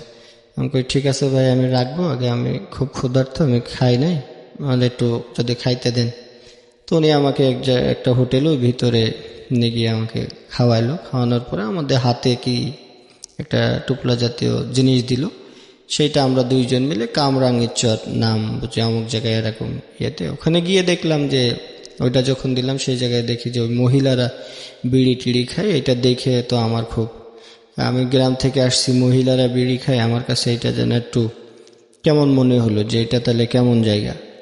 তো ওদের কাছ দিয়ে আসার পর আমার সে তো তখন আমার বন্ধুই হয়ে গেছে। পরে বললাম কিরে এটা কি? পরে বললো এইটা তো জানার দরকার নেই, চল আমাদের টাকা দিব, আমরা গিয়ে টাকা নিই। তো সারা রাস্তা ভাবতে ভাবতে আসলাম এটা কি দিলাম, আর মহিলারা বিড়ি খাচ্ছে, এটা আমার একটা খুব কৌতূহল, তাহলে মনে হয় জায়গাটা ভালো না। তো পরে এসে আমি ওরা জিজ্ঞেস করলাম যে এটা মনে হয় খারাপ কিছু দিছে। খারাপ হোক আর ভালো হোক তোর বোঝার দরকার নেই, চল টাকা দেবো। তো উনি আসার পরে আমাদের 2 জনকে 20-20 টাকা করে দিল। তো পরে ওরে আমি বললাম যে আমি আর এনার কাছে কাজ টাজ করবো না, আমি নিজেই আমরা কিনে এনে যদি বেচবো। আমরা কিনে এনে তুমি বেচতে পারবো না, এটা ওদের একটা সিন্ডিকেট আছে। আমাকে আমি যদি কিনে আনি সমস্যা কি? দেখো তুমি বেচতে পারো কিনা। তো তার সাথে আমি বললাম দেখি আমি পারি কি পারি না। আমরা কিনে নিয়ে এসে ওখানে বিক্রি করার জন্য চেষ্টা করলাম। তো দেখলাম যে পোলাপান দিয়ে আমরা টামরা সব ফেলে টেলে দিল, ভেঙে টেঙে ফেললো। তো ঢাকা শহরে যেখানেই হোক একটা যদি কেউ ভিক্ষাও করতে যায় বা এটা তাদের কিন্তু একটা সিন্ডিকেট থাকে। তো আচ্ছা। যাক উনি আমাকে চর থাপ্পড় মেরে ওই জায়গার থেকে যে এই এরিয়ার মধ্যে নিউ মার্কেটের মধ্যে যাতে তোর আমি আর না দেখি। তো যাক ওখানে আর আমার থাকা হলো না, ওখান থেকে আমি করে দেখি যে অন্য জায়গায় চলে যাব। তখন যে হাঁটতে হাঁটতে কোথায় গেছি গিয়ে দেখি যে ওই সে আবার কমলাপুর স্টেশন। তো কমলাপুর স্টেশনে পরে ওই জায়গায় ওই যে টিএনটি মাঠগুলো আছে ওখান থেকে হাঁটতেছি কাঁচা বাজারের সামনে। তখন তো আসলে নিরুদ্দেশ, যেদিকে যায় হাঁটতে হাঁটতে যেদিক মন চায় সেদিকে চলে যাব। তো ওখানে গিয়ে ওই জায়গায় তো অনেকগুলো আবাসিক হোটেল আছে। তখন আমি বললাম যে হোটেলে যে একটা কাজের সুযোগ থাকে এইটা তো আমার একটু অভিজ্ঞতা আছে, কারণ আমি আগে একটা করেছি। তো ওখানে হোটেল আল বেলাল নামে একটা হোটেল আছে একদম টিএনটি মাঠের সামনে। তো ওখানে গিয়ে আমি বললাম ম্যানেজারে যে ভাই আমার কি কাজ দেওয়া যাবে? না কাকা, অনেক জায়গায় ঘোরাঘুরির পরে ওখানে 7-8টা হোটেল ঘোরার পরে হোটেল আল বেলাল মানে মালিকটা বসা ছিল সন্ধ্যার পরে। তা আমি যাওয়ার পরে তো আমার পোশাক পরিচ্ছদ তো বেশি একটা ভালো না। তো বললো যে আমি কয় লেখাপড়া জানো? আমি কিছু জানি। তো উনি একটা ছোট দিল যে এটা পড়ো। তো পড়লাম। আচ্ছা ঠিক আছে, তুমি তো এখানে তো হোটেলে তো কাজের টাকা বেশি না। আর স্যার আমার শুধু থাকা খাওয়া হইলেই হবে, আমার টাকা লাগবে না। তো উনি বললো যে ওরা একটা কাজ করো, ওর তো আছে লেখাপড়া কম বেশি জানে, ওরা আমাদের অফিসে পিয়ন হিসেবে রাখো। তো পিয়ন হিসেবে রাখলাম। তো প্রতিদিনই ওই একটা ড্রেস পরি, রুমের মধ্যে ওইটাই ধুই ওইটাই গায়ে দিতে। মালিক করে যে কি তোমার ড্রেস নেই? বললাম যে না আমার ড্রেস নেই। তো যাই ওখানে ওই যে অনেক দিন কাজ করেছি, অনেক গেস্ট আসতো, তাদের মানে মন জোগায় চলতাম। তো অনেকেই কম বেশি সহযোগিতা করতো। ইন দ্য মিন টাইম বাড়ির সঙ্গে কোনো যোগাযোগ নেই? না, এর মধ্যে বাড়ির ইচ্ছাও হয়নি বাড়িতে যাওয়ার? তখন আমি ইচ্ছা বলতে কি আমার সারা দিনেই খুব কষ্ট, খাওয়া দাওয়া থাকা। যখন ওগুলো নিউ মার্কেটে ছিলাম ওই যে এর ভিতরে, তখন প্রচুর মশা, এমনিতেই ড্রেস নাই। আর যে মশার মানে সারা সকালবেলা উঠে দেখতাম যে প্রচন্ড গা হাত পা জলে, মশায় এই পরিমাণ করছে। আর নিচে তো খুব অন্ধকার ছিল। তখন তো আমি ওখানে পলাই থাকতাম আর কি, শুধু একটু ঘুমানোর জন্য। বাইরে ঘুমাইলে ওই যে বাইর করে দেয়, এটা বাইর করে দেয়, বৃষ্টি হয়। তো মনে হয়নি যে এই যন্ত্রণা সহ্য করার চাইতে অন্তত বাড়িতে গিয়ে তো একটু ঘুমাইতে পারবো? ওই যে একটা জিদ ছিল যে বাবা মা তখন করে নাই, আমার কপালে মনে হয় এই কষ্টটাই লেখা আছে। আর বাসার কথা যে ভাববো, ওই যে বাইর হয়ে চলে আসার পরে মানে সারাদিন দৈনন্দিন কষ্টের কথাই বলতে পারি না। পিছন নিয়ে মানে একটু পরে আমার প্রচন্ড ক্ষুধা, আমি এই খাবারের সন্ধানে ঘুরতেছি, পরে কি করতে হবে এই চিন্তা অনেক পরে। মানে 1 ঘন্টা পরে আমার লাইফে কি হবে সেটা নিয়ে আমি চিন্তিত, সুতরাং ওইখানে আর বাড়ি নিয়ে চিন্তা তখন এই ধরনের কোনো চিন্তা ভাবনা নাই। তখন মনে হতো যে কোথাও একটা জায়গায় করব। তো ওখানে চাকরি করার পরে ওই খাবার দাবার, কিন্তু আবাসিক হোটেলগুলোতে খাবারের কোনো সিস্টেম থাকে না। তো যখন ম্যানেজার ছিল, তুমি কি খাওয়া দাওয়া করো না? আমি বললাম যে আমার কাছে টাকা নাই, এটা তো মাস শেষ হইলে বেতন পাবো। আর তখন ওই যারা পুরান যারা ছিল তারা ওই গেস্টের টিপস যে নিতে হয় বা করতে হয়, শহরে তো একটু বেশি দেয়। তো বেশি দিলে খাবার থেকে আমি তো ওই টাকাটা শুধু জমাইতাম, সন্ধ্যার পরে হিসাব করতাম যে একবারে খাইলে যাতে আমার কালকে খাইতে না হয়। তো রাত্রেবেলা আমি একবারে খাবার খাইতাম। আর সারাদিনেও তখন আমার ইনকামও বেশি হতো না। যারা পুরান ছিল ওরা টিপস বেশি পাইতো, ওরা চাইতো। আমি কখনো কারো কাছে ওইভাবে চেতে পারতাম না, কেমন যেন একটু ভেতরে লাগতো। আর অভিজ্ঞতাও ছিল না। তো প্রতিদিন রাত্রবেলা একবার খাইতাম, ওই একবার খেয়েই আমি সারাদিন কাটাইতাম। তো কিছু কিছু টাকা আমি জমাইতাম। আর তখন মনে হলো যে আমার পড়ালেখা করতে হবে। এটা হলো প্রায় 6 মাস চলে গেল। তার আশপাশে যখনই ছুটি পেতাম রাত্রেবেলা আমার ডিউটি নিতাম, সব সময় রাতে। সবাই দিনে ডিউটি করার চেষ্টা করে, আর আমি বলতাম যে আমার ডিউটিটা রাতে দেন। তো রাতে ডিউটি করতাম ওই 7টা পর্যন্ত, ওই হোটেল সার্ভিসে কাজ করতাম। সকাল 7টা-8টার পরে সবাই আসার পর আমার ছুটি দিত। তখন আমি এই না ঘুমায়া কি করতাম যে আশপাশে তখন এই স্কুল খুঁজে বেড়াইতাম যে কোথায় ভর্তি হওয়া যায়। তখন নটরডেম কলেজগুলো ওইগুলো আছে, তো ওই সাইডে আমি ঘুরতাম। তো দেখতাম যে সবার পরিবেশ বা অন্যরকম সবার কাছে তথ্য নিলাম যে নটর ডেম কলেজ তো অনেক এই ব্যাপার, তো এখানে তো অনেক ডিসিপ্লিন আছে বা নিয়ম শৃঙ্খলা অনেক।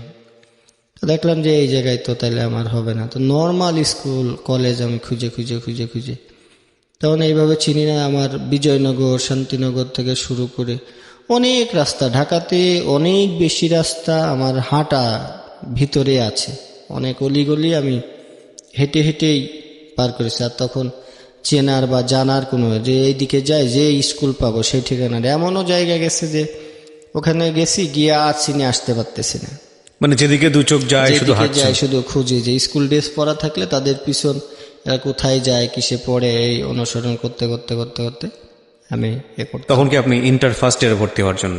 হ্যাঁ, ইন্টার ফার্স্ট ইয়ার Okay.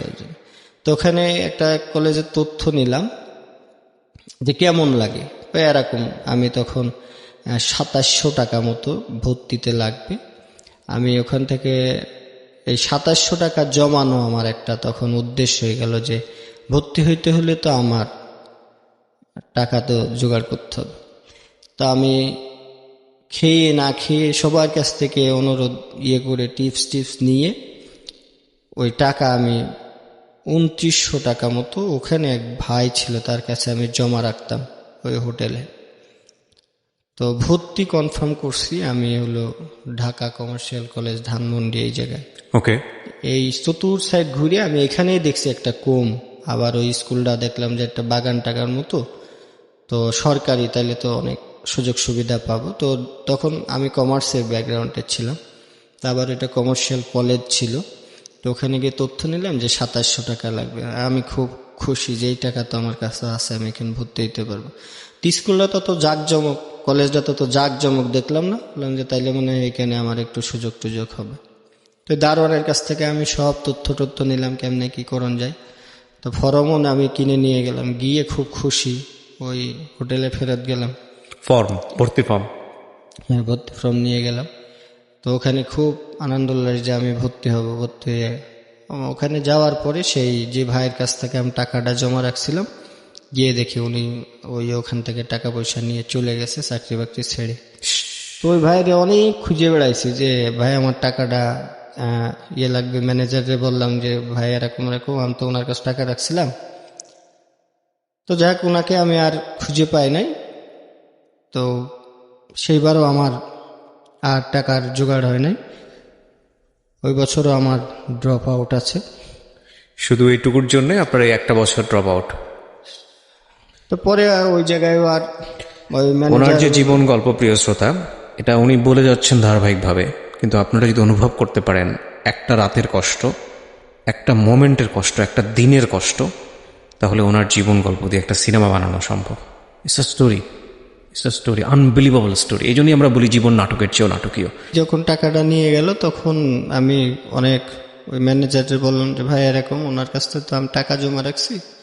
তো ম্যানেজার বললো দেখো এগুলো তো তোমাদের মতো আসে যায়, ওর হিসাবে চাকরি ছেড়ে চলে গেছে। তো অনেক জায়গায় তার যা পরিচয় ছিল ওই আশপাশে আমি মনে করলাম যে সে হয়তো হোটেলে কাজ টাজ করবে। তো অনেক জায়গায় খুঁজলাম, তো পেলাম না। এদিকে ভর্তির সময়ও পার হয়ে গেল। তো মনের কষ্টে ওই হোটেলের ওইদিকে কাজটা ছেড়ে দিয়ে যে আমার তাহলে তো আর কোথায় ডেট আছে দেখলাম যে তখন সবগুলোই ডেট 2-5 দিনের মধ্যে সবগুলো কলেজেরই ভর্তির সময় শেষ হয়ে যাবে। তো যাক, সে বছর আমার আর ভর্তি হতে পারলাম না, টাকাও আর জোগাড় করতে পারিনি। পরে আমি ওই জায়গা ছেড়ে আমি চলে গেলাম যে না, এইটাতে 10 টাকা 5 টাকা দিয়ে আমার আসলে হচ্ছে না, আমার টাকাটা জোগাড় করতে হবে। তো 3,000 টাকা 2700 টাকা আমার কাছে একটা চ্যালেঞ্জ মনে হলো। তো তখন আমি চলে গেলাম ওই জায়গার থেকে করে বাদামতলি, যে ওই ফল টল ভ্যানে টেনে করে দিলে আমি কিছু টাকা পাবো। তো বাদামতলি যখন ওই ফলের যে কার্টুনগুলো থাকে, কার্টুনগুলো ভ্যানে টেনে উঠাই দিলে বা একটু বাইরে দিয়ে আসলে, এক কথায় তখন হলো আমি লেবারের যে কাজটা আমি তখন শুরু করলাম। তো ওখান থেকে কাজ টাজ করার পরে অনেকদিন, প্রায় 1,000-2,000 টাকা। তো এর মধ্যে এই যে ঘুমানোর যে বিষয়গুলো ছিল, এগুলো হলো রাত্রে কিন্তু অনেক ঢাকা শহর আমি অনেক হেঁটে হেঁটে কাটাইছি, যে ঘুমানোর জায়গা নাই, যে কোনো জায়গা দাঁড়াইলে বা একটু সুযোগ পাইলে যেখানে ঘুমাইলে এটা হয়তো উঠাই দিছে। তো বাদামতলি যখন কাজ টাজ করি তখন একজনের সাথে হলো যে তুমি এই কাজটা না করে তুমি একটা ব্যবসা করো। তো ব্যবসা আমি কিভাবে করবো? এই যে ফল নিয়ে তুমি যদি বেচো তাহলে তোমার তো টাকা নাই। তো তখন উনি ওই যে কাজ করলাম কিছুদিন, কাজ করার পরে সদরঘাটে আমার কিন্তু অনেক দিন আমার ঘুমানোর আছে। সদরঘাটে কোথায় ঘুমাতেন? এই যে স্টেশনের এই ইয়েগুলোতে, মানে যেখানে একটু সুযোগ পাইতাম যে ফাঁকা জায়গা, এই জায়গায় কেউ কিছু বলবে না, তাইলে সেখানে থাকি। হয়তো কিছুক্ষণ পরে বকাঝকা করলে উঠে চলে গেছি। তো টাকাগুলো তখন আমি এই প্যান্টের যে ভাঁজ থাকে, আর রাত্রেবেলা থাকলে আমাদের কাছে ওই ছিনতাইয়ের বিষয়গুলো 2-3 জন ধরে টাকা পয়সা নিয়ে নিত। তখন আমি ওই প্যান্ট এই বেল্টের নিচ দিয়ে একটা কেটে ওর ভিতরে যে ডাবল সেলাই থাকতো ওর ভিতরে আমি গুছাই রাখতাম। প্যান্টের নিচে যে ভাঁজ থাকে এইটার ভিতরে টাকা ঢুকা রাখতাম। হ্যাঁ, তখন রাখতাম যাতে আর সারাদিন মনে করেন যে যাই হোক আমার ওই টাকার প্রতি একটা থাকতো, যে টাকা জমাতে হবে আমাকে ভর্তি হওয়ার জন্য। 700-800 টাকা যখন হলো তখন আমি 1 কার্টন ওই যে আপেল নিয়ে একজনের কাছ থেকে পাল্লা টাল্লা কিনে আমি তখন ব্যবসার জন্য, এখন ওই এলাকায় তো হবে না, তখন চলে আসলাম এই যে শহীদ সরোয়ার্দী মেডিকেল কলেজের এই সামনে। তো ওখানেও দেখলাম যে এক ধরনের, এখানে বসলে উঠাই দেয়, এখানে বসলে উঠাই দেয়, করতে দেয় না। এই জায়গায় চলে আসার উদ্দেশ্য হলো এই যে কলেজটা আমার আশপাশে আছে, আমি যা কিছু করব, যেহেতু এটা ধানমন্ডির ওই যে কমার্শিয়াল কলেজটা, তখন যে এই আশপাশেই আমার একটা অবস্থান করতে হবে, আর প্রতিদিন ওই কলেজের খোঁজ রাখতাম, আবার কবে ফর্ম ছাড়বো এইভাবে। যাক, তখন টাকা পয়সা কিছু, আমি ওখানেও ফলের দোকানদারি করেছি, ফল বিক্রি করছি, ওখানে চার দোকানদারি করছি। তো দিন রাত পরিশ্রম করতে করতে আমার পুরা জন্ডিস হয়ে যায়। জন্ডিস যখন হয়ে গেল তখন ওই যে ডাব পড়া, কেউ কবিরাজি বুদ্ধি দেয়, এটা বুদ্ধি দেয়, ওখানে থাকতে থাকতে তখন তো একজনের সাথে পরিচয় হয়েছে। তো আমার এই যে 2 হাত এখনো কাটা আছে, তো কবিরাজের বুদ্ধিতেই আমার 2 হাত কাটতে হয়েছে যে জন্ডিস নামাবে। আমার এই যে 2 সাইডে এখনো কাটা, কিন্তু এই যে আপনার শরীর থেকে জন্ডিস নামাবে। হ্যাঁ, জন্ডিস কবিরাজের বুদ্ধিতে কাটতে হয়েছে। হলুদ হয়ে গেছে। আচ্ছা। তো তখন ওই যারা বুদ্ধি দেয়, কেউ ডাব পড়া দেয়, কেউ গাছ বেঁধে দেয়, বেঁধে দিলে আমার 72 ঘন্টার মধ্যে জন্ডিস ভালো হয়ে যাবে। তো জন্ডিস আর ভালো হয় না। এখন ওই যে 7 রাস্তা এখানে এক কবিরাজ ছিল, উনি হাতে গাছ বেঁধে দিবে। গাছ বেঁধে দিলে আমার 2 হাত একদম মাংস খসে যাওয়ার মতো অবস্থা। এই যে 2টা এখনো কিন্তু স্পট আছে, হ্যাঁ, 2 পাশে দেখতে পাচ্ছি। তো এই 2টা স্পট 2 দিন 2 বার বাঁধলো যে তোমার জন্ডিস অনেক বেশি হয়ে গেছে, এটা তোমার একটাতে হবে না, 2টা বাঁধতে হবে। তো 2টা বাঁধলাম, প্রচুর যন্ত্রণা করে। তো তারপরে জন্ডিস ভালো হলো না, তো বললো যে আমার দ্বারা এটা হবে না। তো মোহাম্মদপুর তাজমহল রোডে ওখানে একজন ডাব পড়া দেয়, তার কাছে গেলাম। তো যে যেখানে যাইতে বলে সেখানেই আমি যাই, আমার জন্ডিস আর ভালো হয় নাই। তো তখন হলো, কারণ সারা রাত ওই যে দোকানদারি করতাম, দিনে ফল বেচতাম, এই খাওয়া দাওয়ার ঠিক নাই, ঘুমানোর ঠিক নাই, তো এইটার কারণেই মূলত আমার জন্ডিসটা হয়ে গেছে। তারপর আমার লক্ষ্য ছিল যে আমার ওই 3000 টাকা আমাকে জোগাড় করে আমার, আর তখন আমি ওই যে সামনে এই যে মুক্তিযুদ্ধের একটা ছিল, শহীদ সরোয়ার্দীর সামনে মুক্তিযুদ্ধের একটা বিল্ডিং ছিল, এখন এটা ভেঙে অনেক বড় হয়ে গেছে। ওইটার পাশে আমি কিছুদিন একটা বক্স মতো করে কাঠ দিয়ে একটা বড় 3-4 হাত জায়গা মতো নিয়ে, তো যাই তখন আমার কিছু টাকা হয়েছিল, তো একটা বক্স মতো করে ওই ফল টল যে রাখতাম, আর ভিতরে কাউকে জানাইতে দিতাম না, রাত্রেবেলা চুপ করে ওই বক্সের ভিতরে গিয়ে আমি ঘুমাই থাকতাম। তো এখানে ঝড় বৃষ্টি যাই হোক, উপরে তিরপল দেওয়া আমার, তো ওখানে ফলের ব্যবসা করতাম। তো কিছুদিন ওই যখন একটা দোকান দিলাম তখন জায়গাটা আবার মানুষের নজরে পড়লো, তখন এই দখল নিয়ে নেয়, ও দখল নিয়ে নেয়, মুক্তিযুদ্ধের এখান থেকে পোলাপান এসে যে দোকানকে চালায়, এটা টাকা দিতে হবে এরকম। তো আমি বললাম যে ভাই এরকম এরকম আমি তো করি না, এখানে দোকান করতে হলে টাকা দিতে হবে। তখন একটা নির্ধারিত ছিল যে এই টাকাটা, তাও আমি দিয়েছি। তো কিছুদিন পরে ওইগুলো পুলিশে ভেঙে টেঙে দিল। তা আমার সব চালানটা যেটা গুছাইছিলাম তখন ওই দোকানটার মধ্যে সব ছিল।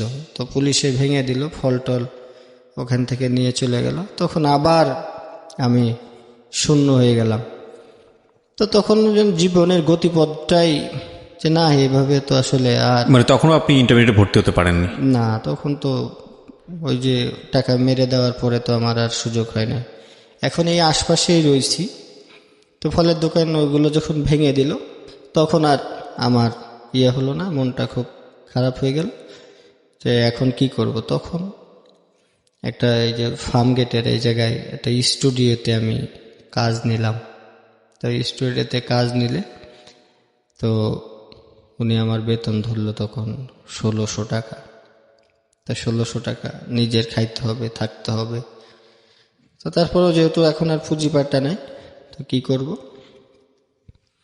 তখন ওই সাইডে খুব কমের মধ্যে একটা সিট ভাড়া নিলাম। ওই যে গিয়ে দেখলাম যে ওই মালিককে বললাম যে আমার তো থাকার জায়গা নাই, কেমনে কি করব। বললো তুমি এই যে এই এলাকা পানে যাও, এই এলাকায় গেলে সিট ভাড়া পাবা। তো সব সিট ভাড়া দেখি বেশি বেশি বেশি। তো তখন ওই গার্মেন্টসে যেসব ছেলে মেয়েরা থাকে তাদের সাথেই এটা একটা সিট নিলাম, 300 টাকা ভাড়া। জি। 300 টাকা না 280 টাকা যেন একটা রুমের সিট ভাড়া। তো ওখানে থাকি, এই জায়গাতে কাজ করি। তো ওখানে তখন কম্পিউটার ওনারা সবাই ইউজ করে। আমার তো অফিসে তখন আমি ওই অফিসে যা সার্ভিসম্যান হিসাবে কাজ করছি। তো তখন কম্পিউটারটার প্রতি আমার খুব নেশা, যারা কি করে না করে আমার একটু দেখতে। তো ওখানে কাজ করি আর ওখানে গিয়ে থাকি। এই খাওয়া দাওয়ার বিষয়টা কিন্তু দীর্ঘদিনই আমার রয়েছে। তো এক সপ্তাহ যাইতে না যাইতে মানে বিকাল হইলে আমার খুব কষ্ট লাগতো, মানে ক্ষুধায়। যে তখন মালিককে বলতাম যে আঙ্কেল নাস্তা আনবেন না, নাস্তা আনবেন না। তো মালিক একদিন অনেক চিল্লাচ্ছিল, এই নাস্তার সময় হইলে নাস্তা নেই, তোমার কারো কোনো মাথা ব্যথা নাই, তুমি নাস্তার বেলায় চিল্লাচিল্লি করো। আমি আর কোনোদিন ওনার কাছে নাস্তার পানির কথা বলতাম না। তো সারাদিন তো ওই জায়গায় গিয়ে থাকি। তো ওখানে যে রান্না হতো মেসে, আমি বলতাম যে না, আমি মেসে খাবো না, আমি বাইরে খাবো। তো ওই সিট ভাড়া দিতাম, কিন্তু খাওয়ার বিষয়টা আমার অনিশ্চিত ছিল। হয়তো কলা রুটি খেয়ে আমি দিন কাটাচ্ছি। তো একদিন হলো কম্পিউটার ধরছিলাম। তো কম্পিউটার ধরার পরে যে আন্দাজে ক্লিক করতে করতে ওই যে ডেস্কটপের যে আইকনগুলো থাকে, ওইটা আইকন হিডেন যে অপশনটা রয়েছে, ওই অপশনটায় ক্লিক হয়ে গেছে। দিয়ে এখন আর ডেস্কটপে কিছু দেখা যাচ্ছে না। আমি তো ভয়তে অনেক শেষ। ওখানে যে কম্পিউটার অপারেটর ছিল ওই ভাইরে কইতেছি যে ভাই এরকম এরকম। আমি তো কম্পিউটারে হাত দিছিলাম, এখন কি যেন কিছু লেখা টেখা নাই।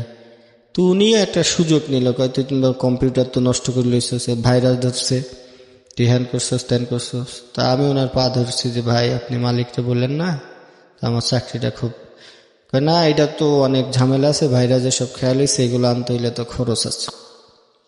ভাই আমি বেতন পাইলে আপনারে আমি সব দিয়ে দিম, কয় টাকা লাগে বলে। এইটা প্রায় 300 টাকা লাগবে। ভাই আমি বেতন পাইলে, কয় না বেতন পাইলে এখন কালকেই তো এগুলো ঠিক করতে হবে, কাজ করবো কেমনে।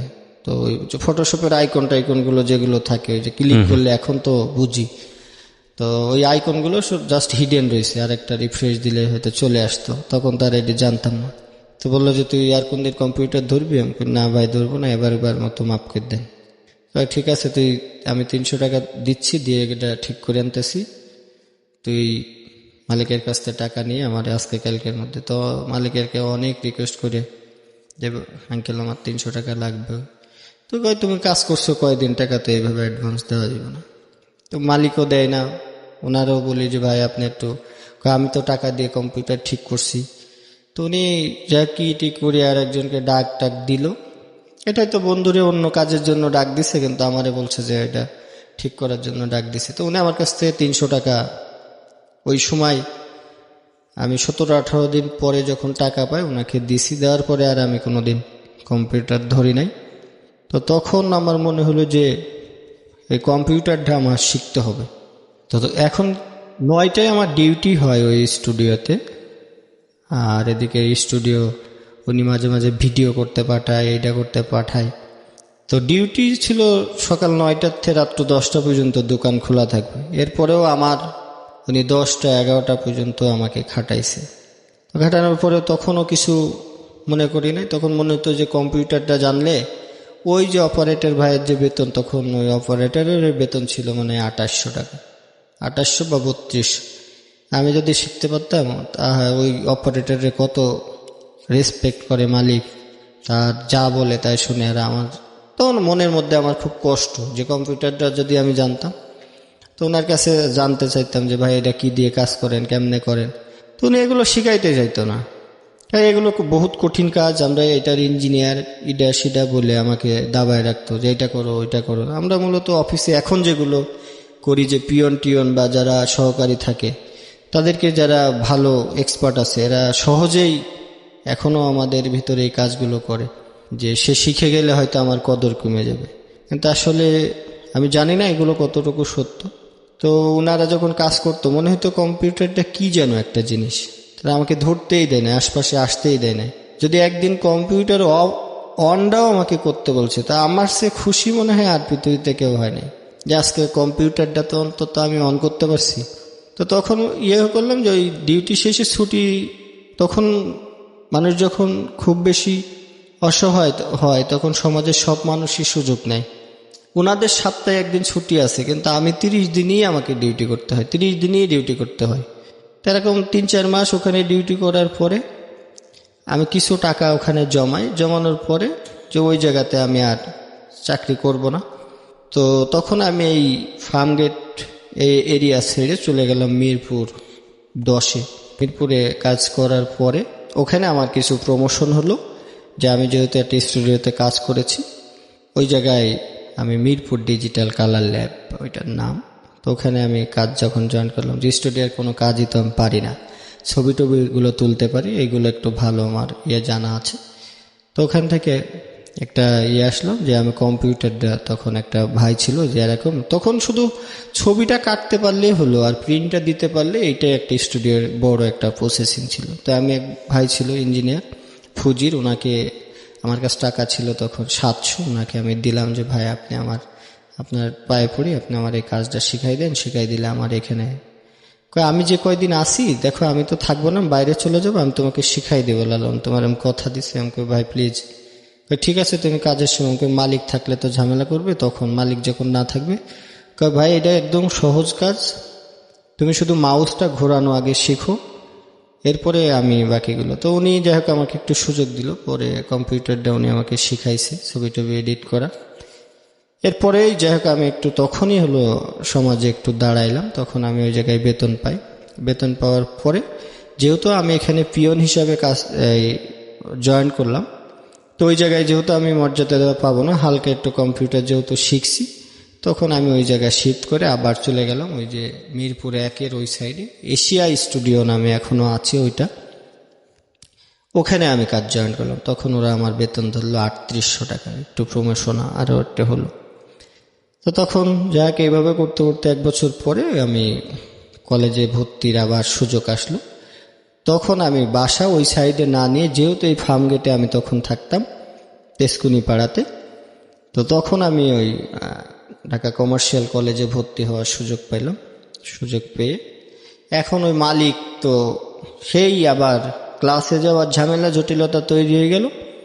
এদিকে মালিক সকালে যাইতে বলে, আমার ওদিকে কলেজ। আমি তখন নিয়ত করলাম যে কলেজে আমি যাবই। তো কলেজে চ্যালেঞ্জ কয়েকদিন করার পরে এই যে অর্থের কাছে আমি আবারও পরাজয়। তখন ওই জায়গায় মালিককে বললাম যে ভাই আমার 2-1 দিন সুযোগ দিতে হবে, আমি একটু কলেজে যাব। তো মালিকটা খুব ভালো ছিল, তো ঠিক আছে যে 2 দিন, ওই 2 দিনই, আর কিন্তু করা যাবে না, লেট করা যাবে না, আমাকে এই 2 দিন দিলেই হবে। তো যাই হোক আমি সপ্তাহে 2 দিন ঢাকা কমার্স কলেজে যেতাম, কমার্শিয়াল কলেজটা ছিল এটা তেজকুনি পাড়াতে, তখন আমি থাকি। তো এখানে থাকার পরে যেটা হতো যে ওখান থেকে যে রাত্রেবেলা পড়বো, এই পড়ার সুযোগ তো, যে হোস্টেলে থাকতাম সবাই, হোস্টেল বলতে একটা বাসা বাড়ি মতো ম্যাচ টাইপের ছিল। তো সেখানে ওই রাত্রেবেলা সবাই গার্মেন্টসে কাজ করে, তো ওরা তো রাতে ঘুমায়, আমি রাত্রেবেলা এসে 10টার পরে পড়ালেখা করলে সবারই বিরক্তি। তো ওখানে আমার হোস্টেল থেকে নোটিশ দিয়ে দেওয়া হলো ওই বাসার যে আন্টি ছিল যে না এখানে থাকা যাবে না, রাত্রেবেলা পড়ালেখা করলে সবাই গার্মেন্টসে কাজ করে, ওরা ভোরবেলা যেতে পারে না।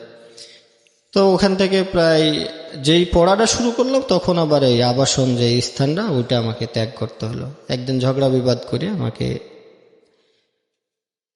ভাঙতি মাসের মধ্যে আমাকে বাইর করে দেয়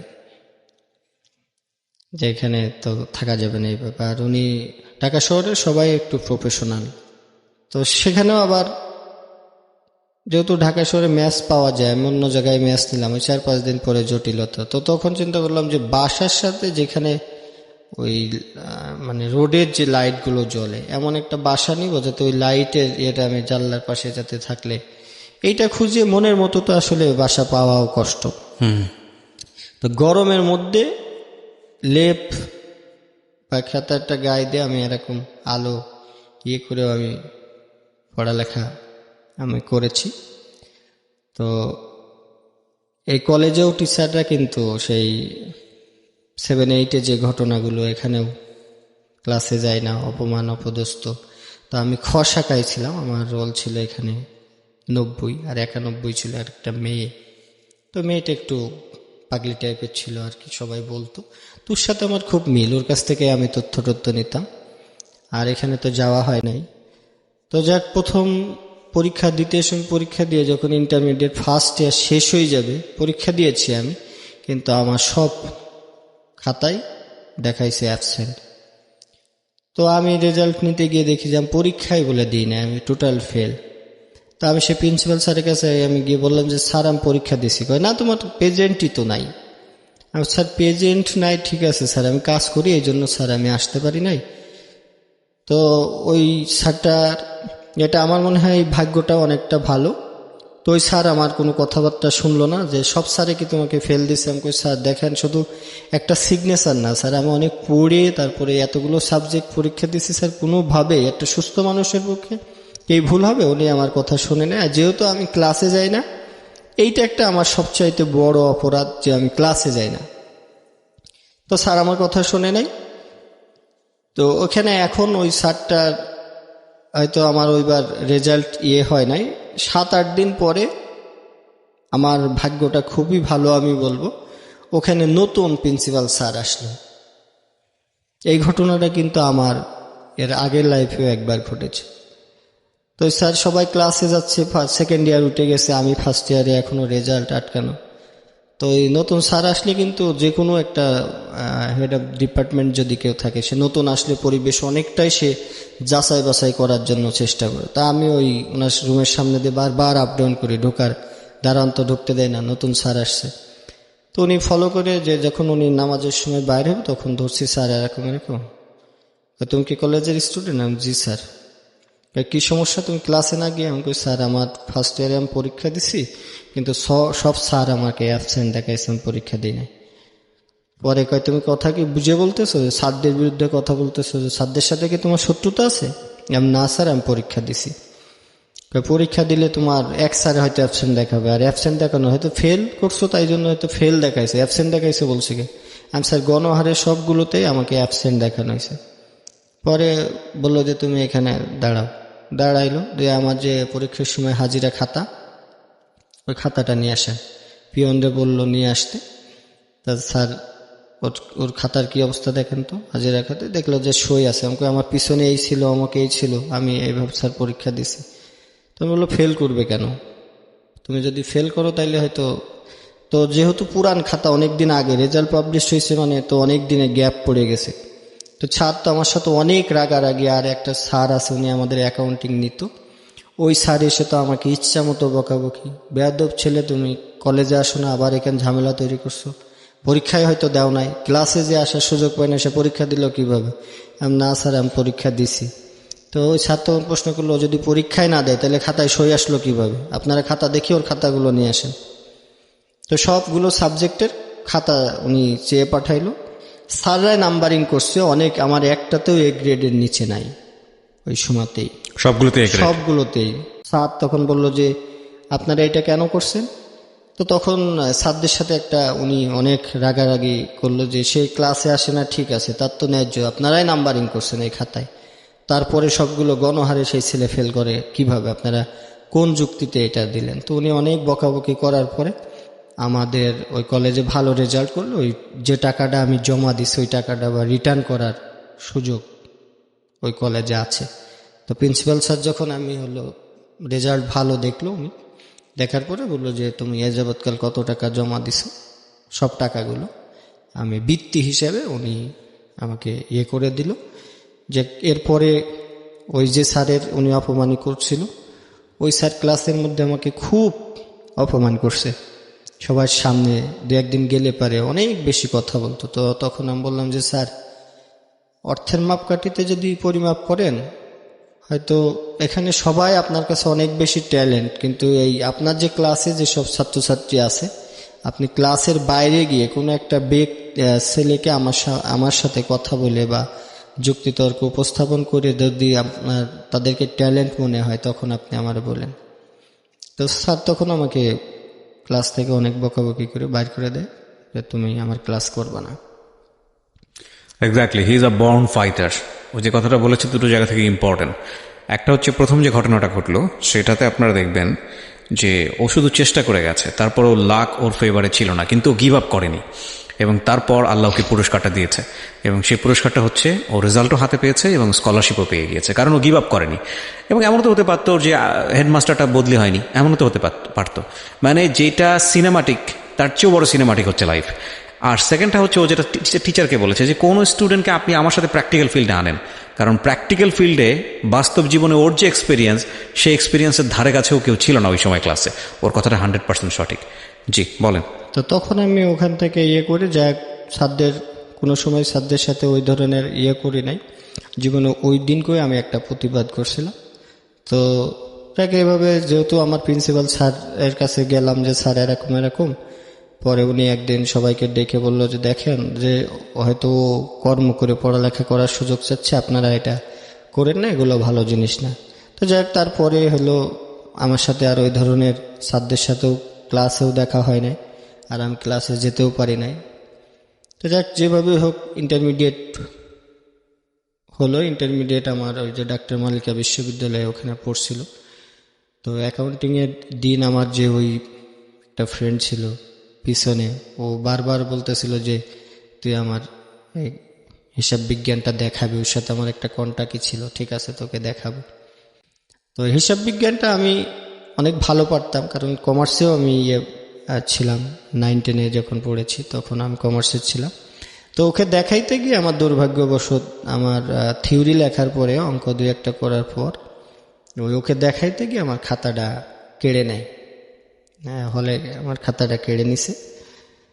তো আমি 1 ঘন্টা পরে যখন পরীক্ষা দিয়ে বাইর হয়ে চলে আসছি, সব মানুষজন আমার মুখ পানে চেয়ে রয়েছে, এই এক্সপেল করছে কেন, বা খাতা হয়েছে কেন, ইডা সিডা। তো মানুষের মানে আমি তো কানতে কানতে বাইর হয়ে গেছি, স্যারে আমার কাছ থেকে খাতা নিয়ে নিছে, আমার খাতা দেয় না। তো উনি আমাকে বললো যে তোমাকে এক্সপেল করলাম না, কিন্তু তুমি পরীক্ষার হলে আর একজনকে দেখাচ্ছ। তো আমি কানতে কানতে বাইর হয়ে গেলাম, চলে গেলাম 1 ঘন্টার ভিতরে। তখন তো চতুর সাইডে গার্ডিয়ানরা থাকে, মানুষের অনেক রকম প্রশ্ন, মনে হয় নকল করতে গিয়ে ধরা পড়ছে, করতে গিয়ে ধরা পড়ছে, ও করতে গিয়ে ধরা পড়ছে।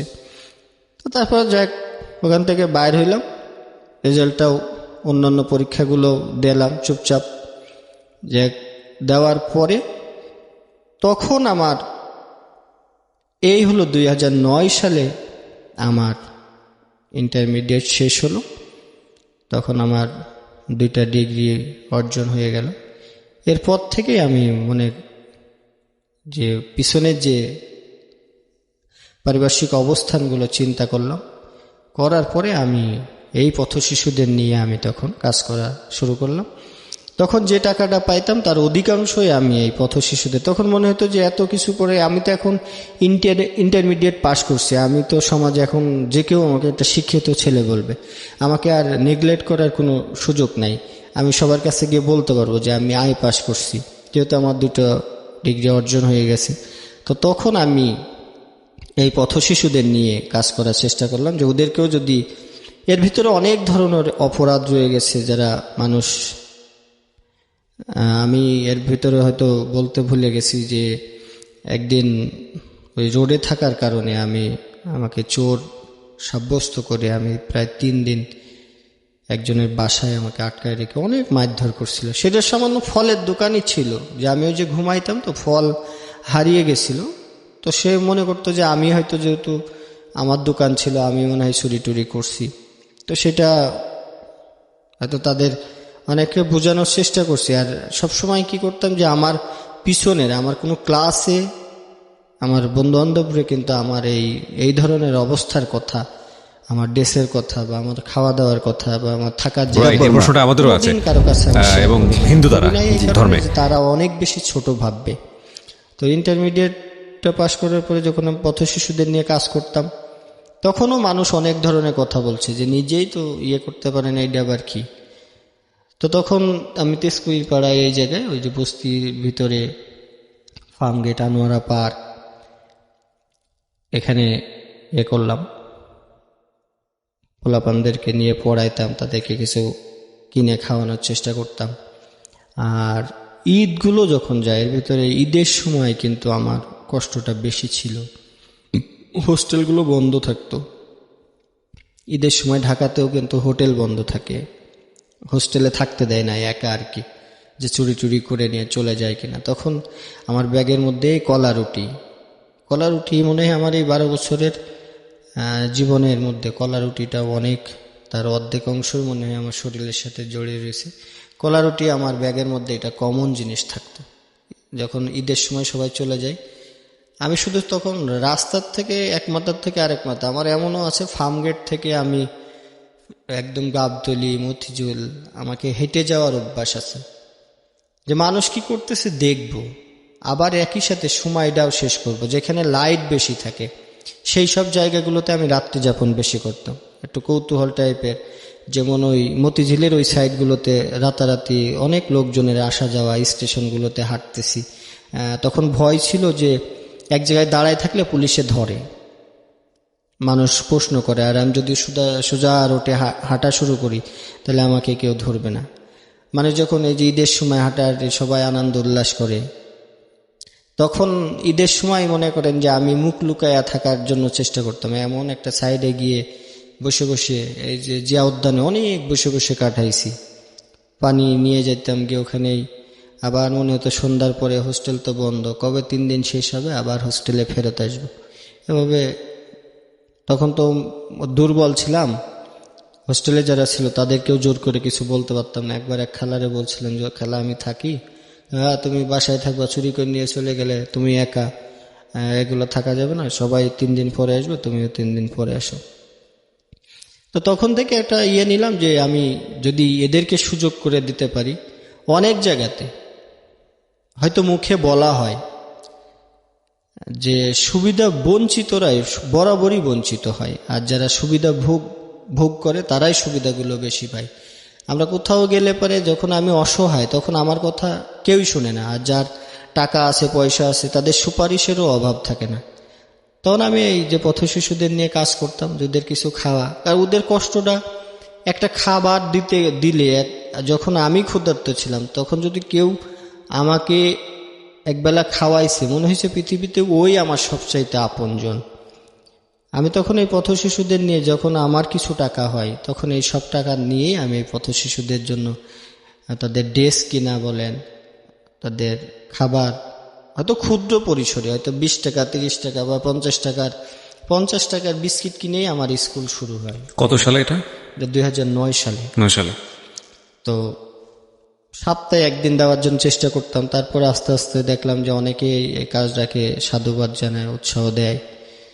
আর এরকম করতে করতে কিছু বন্ধু বান্ধব, তখন ওই এলাকাতে একটা শুরু করলাম কিছু, এটা তেজকুনি পাড়ার কথা বলতেছি আমি, কিছু পোলাপানের সাথেও একটা চলাচল হলো, উঠা বসা হলো, তো অনেকেই আমার সাথে এটা অ্যাড হলো। তো আমার একটা ছিল, যারা মাদক খায় বা ধূমপান করে, এই ধরনের আমরা এইসব ছিল যে আমার এই সংগঠনের সাথে অ্যাড হইতে পারবে যারা ধূমপান না করে, তারা, তাছাড়া আর কেউ এই পড়াশোনার সাথে অ্যাড হইতে পারবে না। তো অনেকে বললো যে আমরা ছিল যে মাদক বিরোধী নিয়ে আমি যে, তো অনেকে বলতো সিগারেট তো ধূমপান, এই মাদকের মধ্যে পড়ে না, তা আমরাও অ্যাড হই। তো ওখানেও কাজ করলাম, কিছুদিন কাজ করার পরে দেখলাম একটা গ্রুপ তৈরি হয়ে গেল, যারা রাজনীতি করে তাদের এক ধরনের চিন্তা ভাবনা থাকে, এই ছেলেটা কি করতে চায় বা তার গতিবিধ কি। তো ইন্টারমিডিয়েট যখন শেষ করলাম, শুধু তাই না, শুধু পথশিশুদেরকে পড়াই নাই আমি, ওই এলাকায় তখন আমি লালন স্যার নামেও খুব বেশি পরিচিত হয়ে গেলাম। কোন এলাকাটা? এটা তেজকুনিপাড়া ফার্মগেট তেজকুনিপাড়া। তখন আমার হাতে হলিক্রসের, বটমিলের, বিজ্ঞানের, বয়েজের, ইভেন কি তখনকার সময় এসপি মুরাদ সাহেবের মেয়ে মিরপুর 1-এ, ওনার মেয়েকে পড়াইছি। বুয়েটের মধ্যে অনেক ছেলে মেয়েকে পড়াইছি আমি। এখনো তেজকুনিপাড়াতে লালন স্যার হিসাবেই আমাকে অনেকে চেনে। My goodness. ওই এলাকায় প্রায় আমার 70 থেকে 80টা ছেলে মেয়ে আছে। তা আমার পড়াশোনার হয়তো কি পড়াতেন আপনি? অঙ্ক, ইংরেজি? আমি অঙ্ক, ইংরাজি, অ্যাকাউন্টিং সবই পড়ানোর চেষ্টা করতাম। আর আমার পড়াশোনার সিস্টেমটাই আলাদা ছিল। যেসব ছেলে মেয়ে ম্যাক্সিমাম ফেল করছে, আমার কাছে আসলে পরে ফেল শব্দটা তাদের অজানা, আমি তাদেরকে বুঝিয়ে তারপরে বোঝানোর চেষ্টা করতাম। মানে ওদেরকে আপনি ফার্স্ট আগে বুঝতেন যে ওরা কি চায়, আর আসলে ওরা কিভাবে চাচ্ছে বা ওর কোন জায়গায় দুর্বলটা।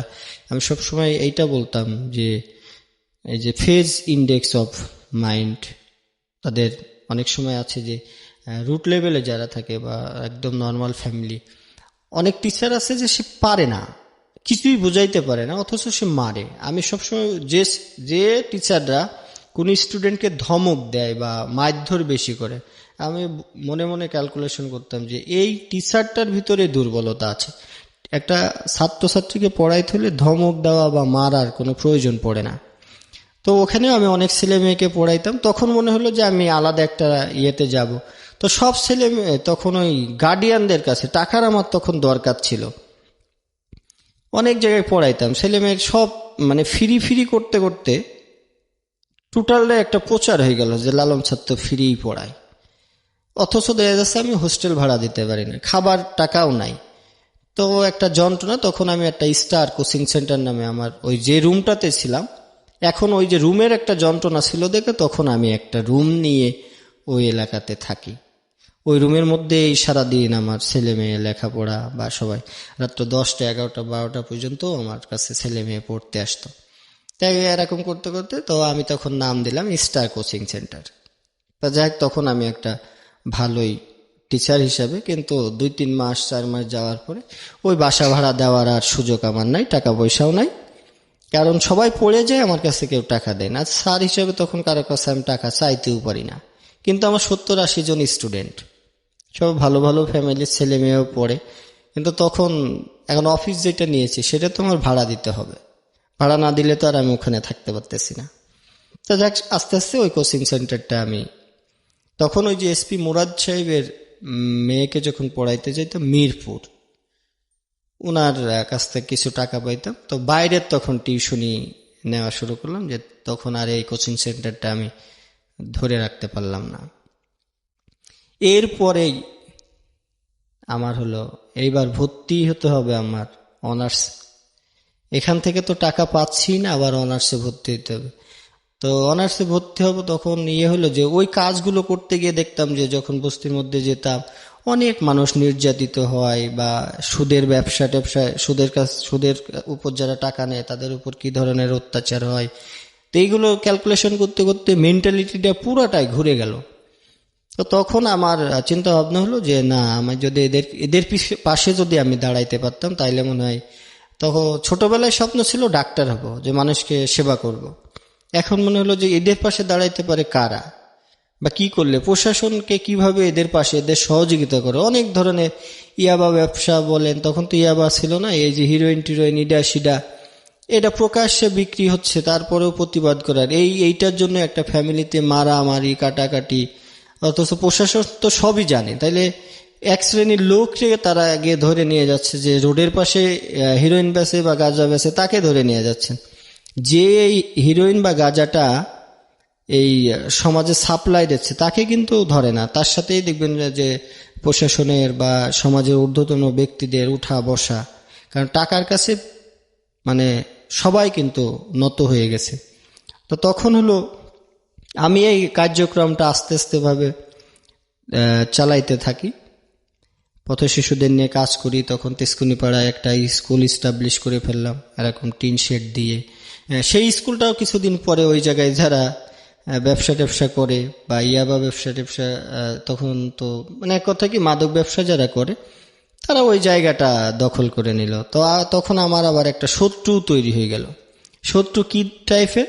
তো 70-80 জন যখন ছেলে মেয়ে আমি পড়াইতাম, তো তখন তো উঠতি বয়সের মেয়েরা আমার কাছে পড়তো। তো এখানে কেউ ওই ওই মেয়েদের হয়তো একটা রিলেশন থাকে, প্রেম থাকে, বা এইসব কারণে যদি আমি ওইসব বকাঝকা করছি বা মারছি, তো এইটার কারণেও কিন্তু আমার ওই এলাকাতে অনেক অপমান অপদস্থ হয়েছে। ওই যে কোনো একটা ফল পায়ে পায়ে ইয়ে করে যে আপনার পড়ানোর কাজ পড়াইবেন, ওই যে ওরা যে লেভেলে বয়সে ছেলে মেয়েরা প্রেম টেম করে, ওদের বয়ফ্রেন্ড যারা থাকে আর কি, বা তাদের বড় ভাই যারা আছে, কারণ ওই তেজকুনিপাড়ার জায়গাটা ছিল কিন্তু খুবই, এখনো পর্যন্ত ওই জায়গাটা মানে ওই ধরনের না। এটা 500-1000 টাকায় ওই সব সাইডে মানুষকে মানে মেরে ফেলতেও দ্বিধাবোধ করবে না।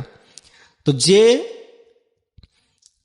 আমার একটা ইয়ে ছিল, ওই মেয়েটা হলো গার্মেন্টসে জব করতো আর কি। তো আমার সাথে যখন তার পরিচয় হয়, তখন সে ক্লাস 3 পর্যন্ত পড়ার পরে অল্প বয়সে তার বিয়ে টিয়ে হয়ে যায়। তো তাকে আমি, যে আমার সাথে এই কাজ করলে তাকে আমি 800 টাকা বেতন দিলাম, যে তুমি কাজ করো, গার্মেন্টস ছেড়ে দাও, তোমাকে আমি পড়ালেখা করাবো, আর যদি তুমি আমার সাথে থাকো হয়তো তোমার পড়ালেখা হবে, এই যে মানুষগুলো ইয়ে শিখবে।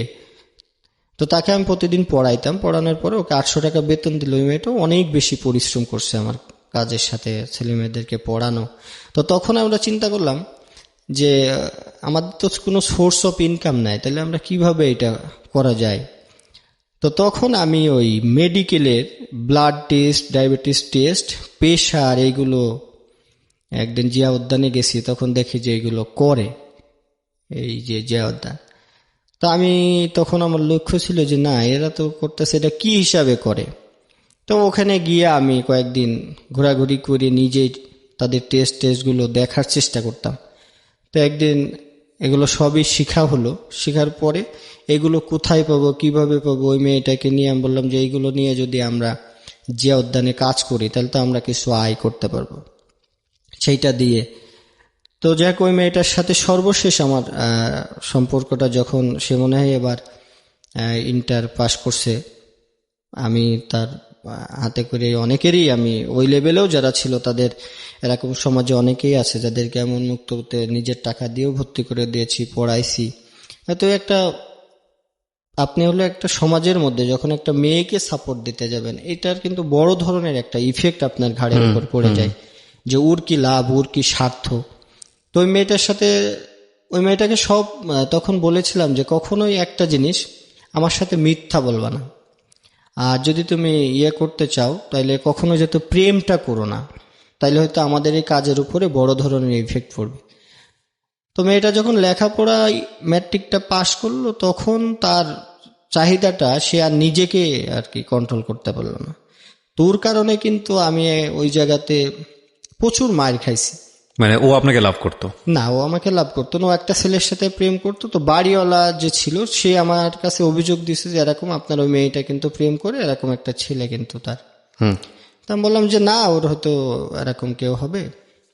এইটার পরে সে বললো আমার সাথে একটা মোটামুটি রাগারাগি। তো একদিন গেছি, গিয়ে আমি বিচার করতে গিয়ে, যেহেতু ওখানে তখন ছাড় ছিলাম, আমার কথার একটা মূল্যায়ন ছিল, বিচার করতে গিয়ে ওই যে আমার কিছু ছাত্রীদের হয়তো বয়ফ্রেন্ডরা ওখানে ছিল, বিচারটা পুরা আমার প্রতি মনে করেন যে বেশ, যে আপনার ইয়ে কি। তখন আমার ওখানে অনেক মারধর আমি খাইছি ওই মেয়েটার।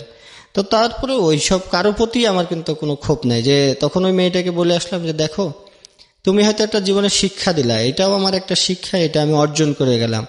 এই এলাকাতে হয়তো এখন আমার একটা দুর্নাম হয়ে যাবে, তবে সম্মান যদি আল্লাহ দেয় বা আমার চেষ্টা থাকে, তাহলে এগুলো আবার আমার রিকভারি হয়ে যাবে। তো তখন আমি ওই এলাকাটা অনেক দিন, আমি তখন ওই যে উদ্যানে মেডিকেলের সার্ভিসটা করি, আর এদিকে একটা স্টুডিওতে ওই আবার আগের জীবনে ফেরত গেলাম, যে এসব পড়ালেখা বন্ধ, ছেলে মেয়েকে আর পড়াবো না। তখন ওই সকালবেলা মেডিকেলে কাজ করাইতাম, আর টাইপের কাজ প্র্যাকটিস করলাম। তখন টাইপ কম্পিউটার টাইপ। যেহেতু আমাদের সময়গুলো একেবারে শেষের দিকে চলে আসছে, আমি কিছু জিনিস এখানে একটু সাম আপ করতে চাই প্রিয় শ্রোতা। যে আমি বলেছিলাম যে এই ভদ্রলোক এখন কোথায় আছে আপনাদেরকে একটু জানানোর জন্য। ওনার লাইফে যে স্ট্রাগল, সে স্ট্রাগলের স্প্যানটা আপনারা দেখেছেন, এবং সেটা 2 ঘন্টায় নট পসিবল, আসলে অত ইন ডিটেলে যাওয়া পসিবল না। তারপরেও আমাদের সর্বোচ্চ চেষ্টা ছিল বোঝানোর জন্য। The most important thing is that উনি অনার্স করেছেন, উনি মাস্টার্স করেছেন, এবং শুধু অনার্স মাস্টার্স করেননি, উনি ঢাকা বিশ্ববিদ্যালয় থেকে একটা পার্টিকুলার সাবজেক্টে উনি মাস্টার্স করেছেন। আপনি অনার্স মাস্টার্স করেছেন ওয়ার্ল্ড ইউনিভার্সিটি থেকে, রাইট? কোন সাবজেক্টে? অ্যাকাউন্টিংয়ে। এলএলবি। উনি লতে হচ্ছেন অনার্স মাস্টার্স করা, এলএলবিতে। এবং মাস্টার্স করার পর আপনি ঢাকা বিশ্ববিদ্যালয়ে কিসে পড়েছেন?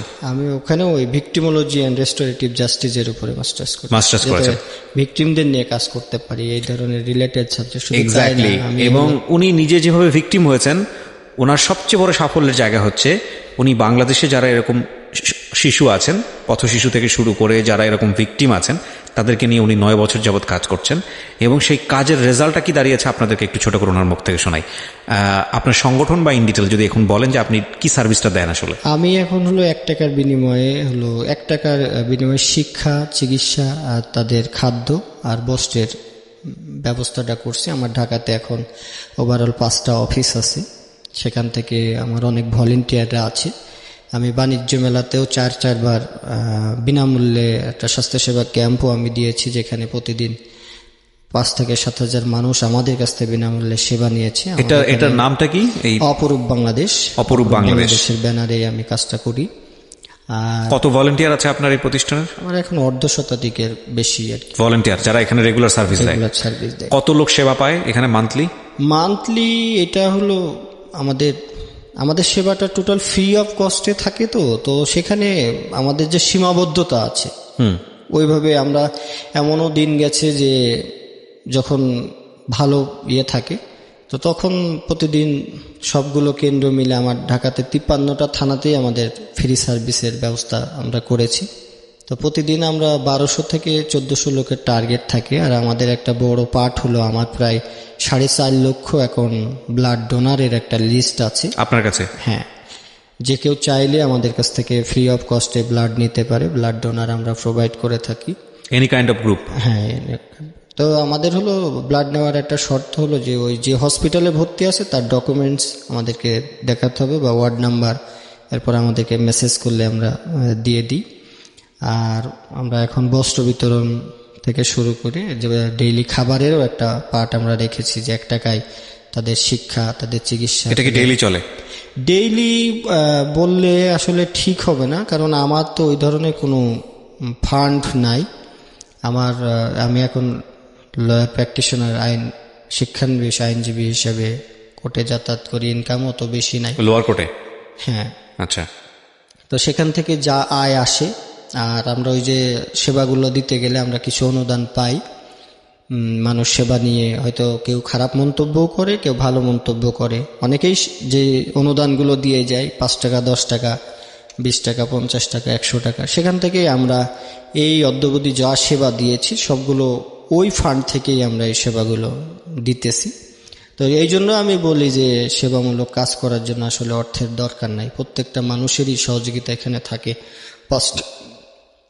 আমরা হসপিটালগুলো, আমাদের যারা ক্লিনিকগুলো আছে, এরা মূলত আমাদেরকে বেশি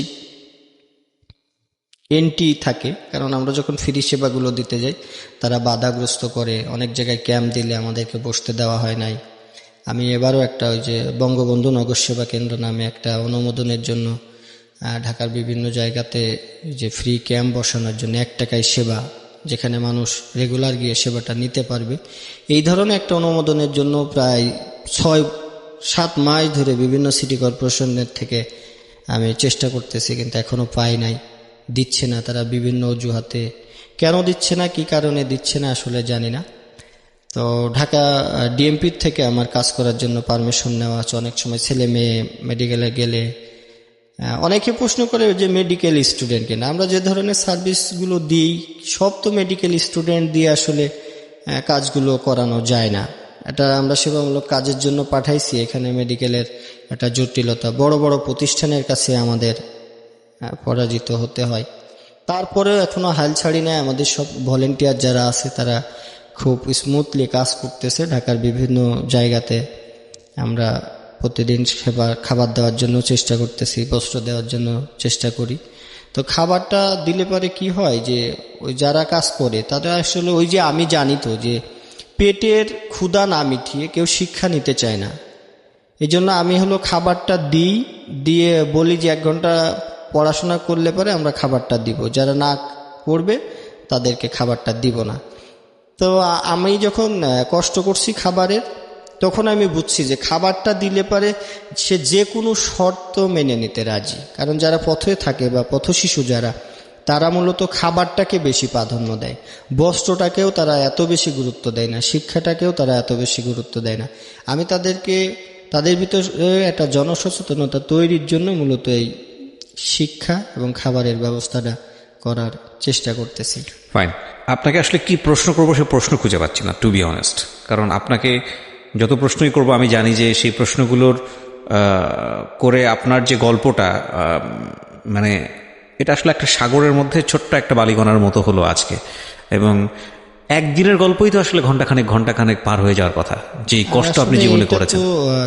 গল্প না, জীবনের একটা বাস্তব কাহিনী। যদি বাস্তবতা, যেহেতু 12 বছর আমি বিভিন্ন জায়গায় ঘাত প্রতিঘাত, হয়তো অনেক কিছু বলি নাই বা এড়িয়ে গেছি বা সময় স্বল্পতার কারণে বলা হয় নাই, যেগুলো শুধু যদি মানুষ এইটুকু চিন্তা করে যে একটা ড্রেস আমাকে কয়েকটা দিন গায়ে শুকাইতে হয়েছে বা 3 দিন পানি খেয়ে জীবনযাপন করতে হয়েছে, সেখান থেকে আমার এই পথশিশুদের নিয়ে কাজ করা, এটা আমি কখনোই চিন্তা করি নাই যে আমার একটা অর্গানাইজেশন হয়ে যাবে বা আমি অর্গানাইজেশন চালাবো। তখন মনে হয়েছে একটা কাজ করতে হবে, তাদেরকে একটু কিছু শিক্ষা দিতে হবে। সেই জিনিসটাই হয়তো আল্লাহ এমনভাবে দাঁড় করাইছে যে আমার মনে হয় ভবিষ্যতে আমার এই যে আমি আইন পেশার সাথেও যাচ্ছি, আমি তাদের সাথে এখন আমি ওইটার সাথে আবার অ্যাড করে দিয়েছি যে 1 টাকায় আইনি সহায়তা প্রদান। তো গরিব মানুষের পাশে থেকে তাদের সত্যতা বা তাদের ন্যায্য অধিকারটা প্রতিষ্ঠা করার লক্ষ্যে আমি মূলত এখন আমি প্রতিবাহিত করি। আচ্ছা, আমি একটু জানতে চাই যে অপরূপ বাংলাদেশ কেউ যদি ব্যক্তিগতভাবে হেল্প করতে চায়, আমি যত জানি এটা গভর্নমেন্ট রেজিস্টার একটা এনজিও এখন রাইট নাও, নাকি ফাউন্ডেশন? এটা ফাউন্ডেশন, গভর্নমেন্ট রেজিস্ট্রেশন করা আছে, কিন্তু আমি গভর্নমেন্ট থেকে কোনো ধরনের সহযোগিতা না, সেটা অনেকেই পায় না। অসাধারণ একটা এপিসোড প্রিয় শ্রোতা। আমার বলতে কোনো দ্বিধা নেই যে আজকে এই চেয়ারটাকে সম্মানিত করেছে আমাদের এস.এ. লালন। এবং ওই যে একটা কথা আছে না যে আমাদের দেশে সেই ছেলে হবে কবে, কথায় না বড় হয়ে কাজে বড় হবে, আমরা সেরকম একটা ছেলেকে আজকের এই অনুষ্ঠানে পেয়েছি। নিজের জীবনের সমস্ত দুঃখ কষ্ট ভুলে যাওয়ার জন্য আজকের এই এপিসোডটা যথেষ্ট। এবং একই সাথে যারা মনে করেন যে জীবনে আসলে কিছুই করা হলো না, তাদের সবারই এই এপিসোডটা শোনা উচিত, বারবার শোনা উচিত।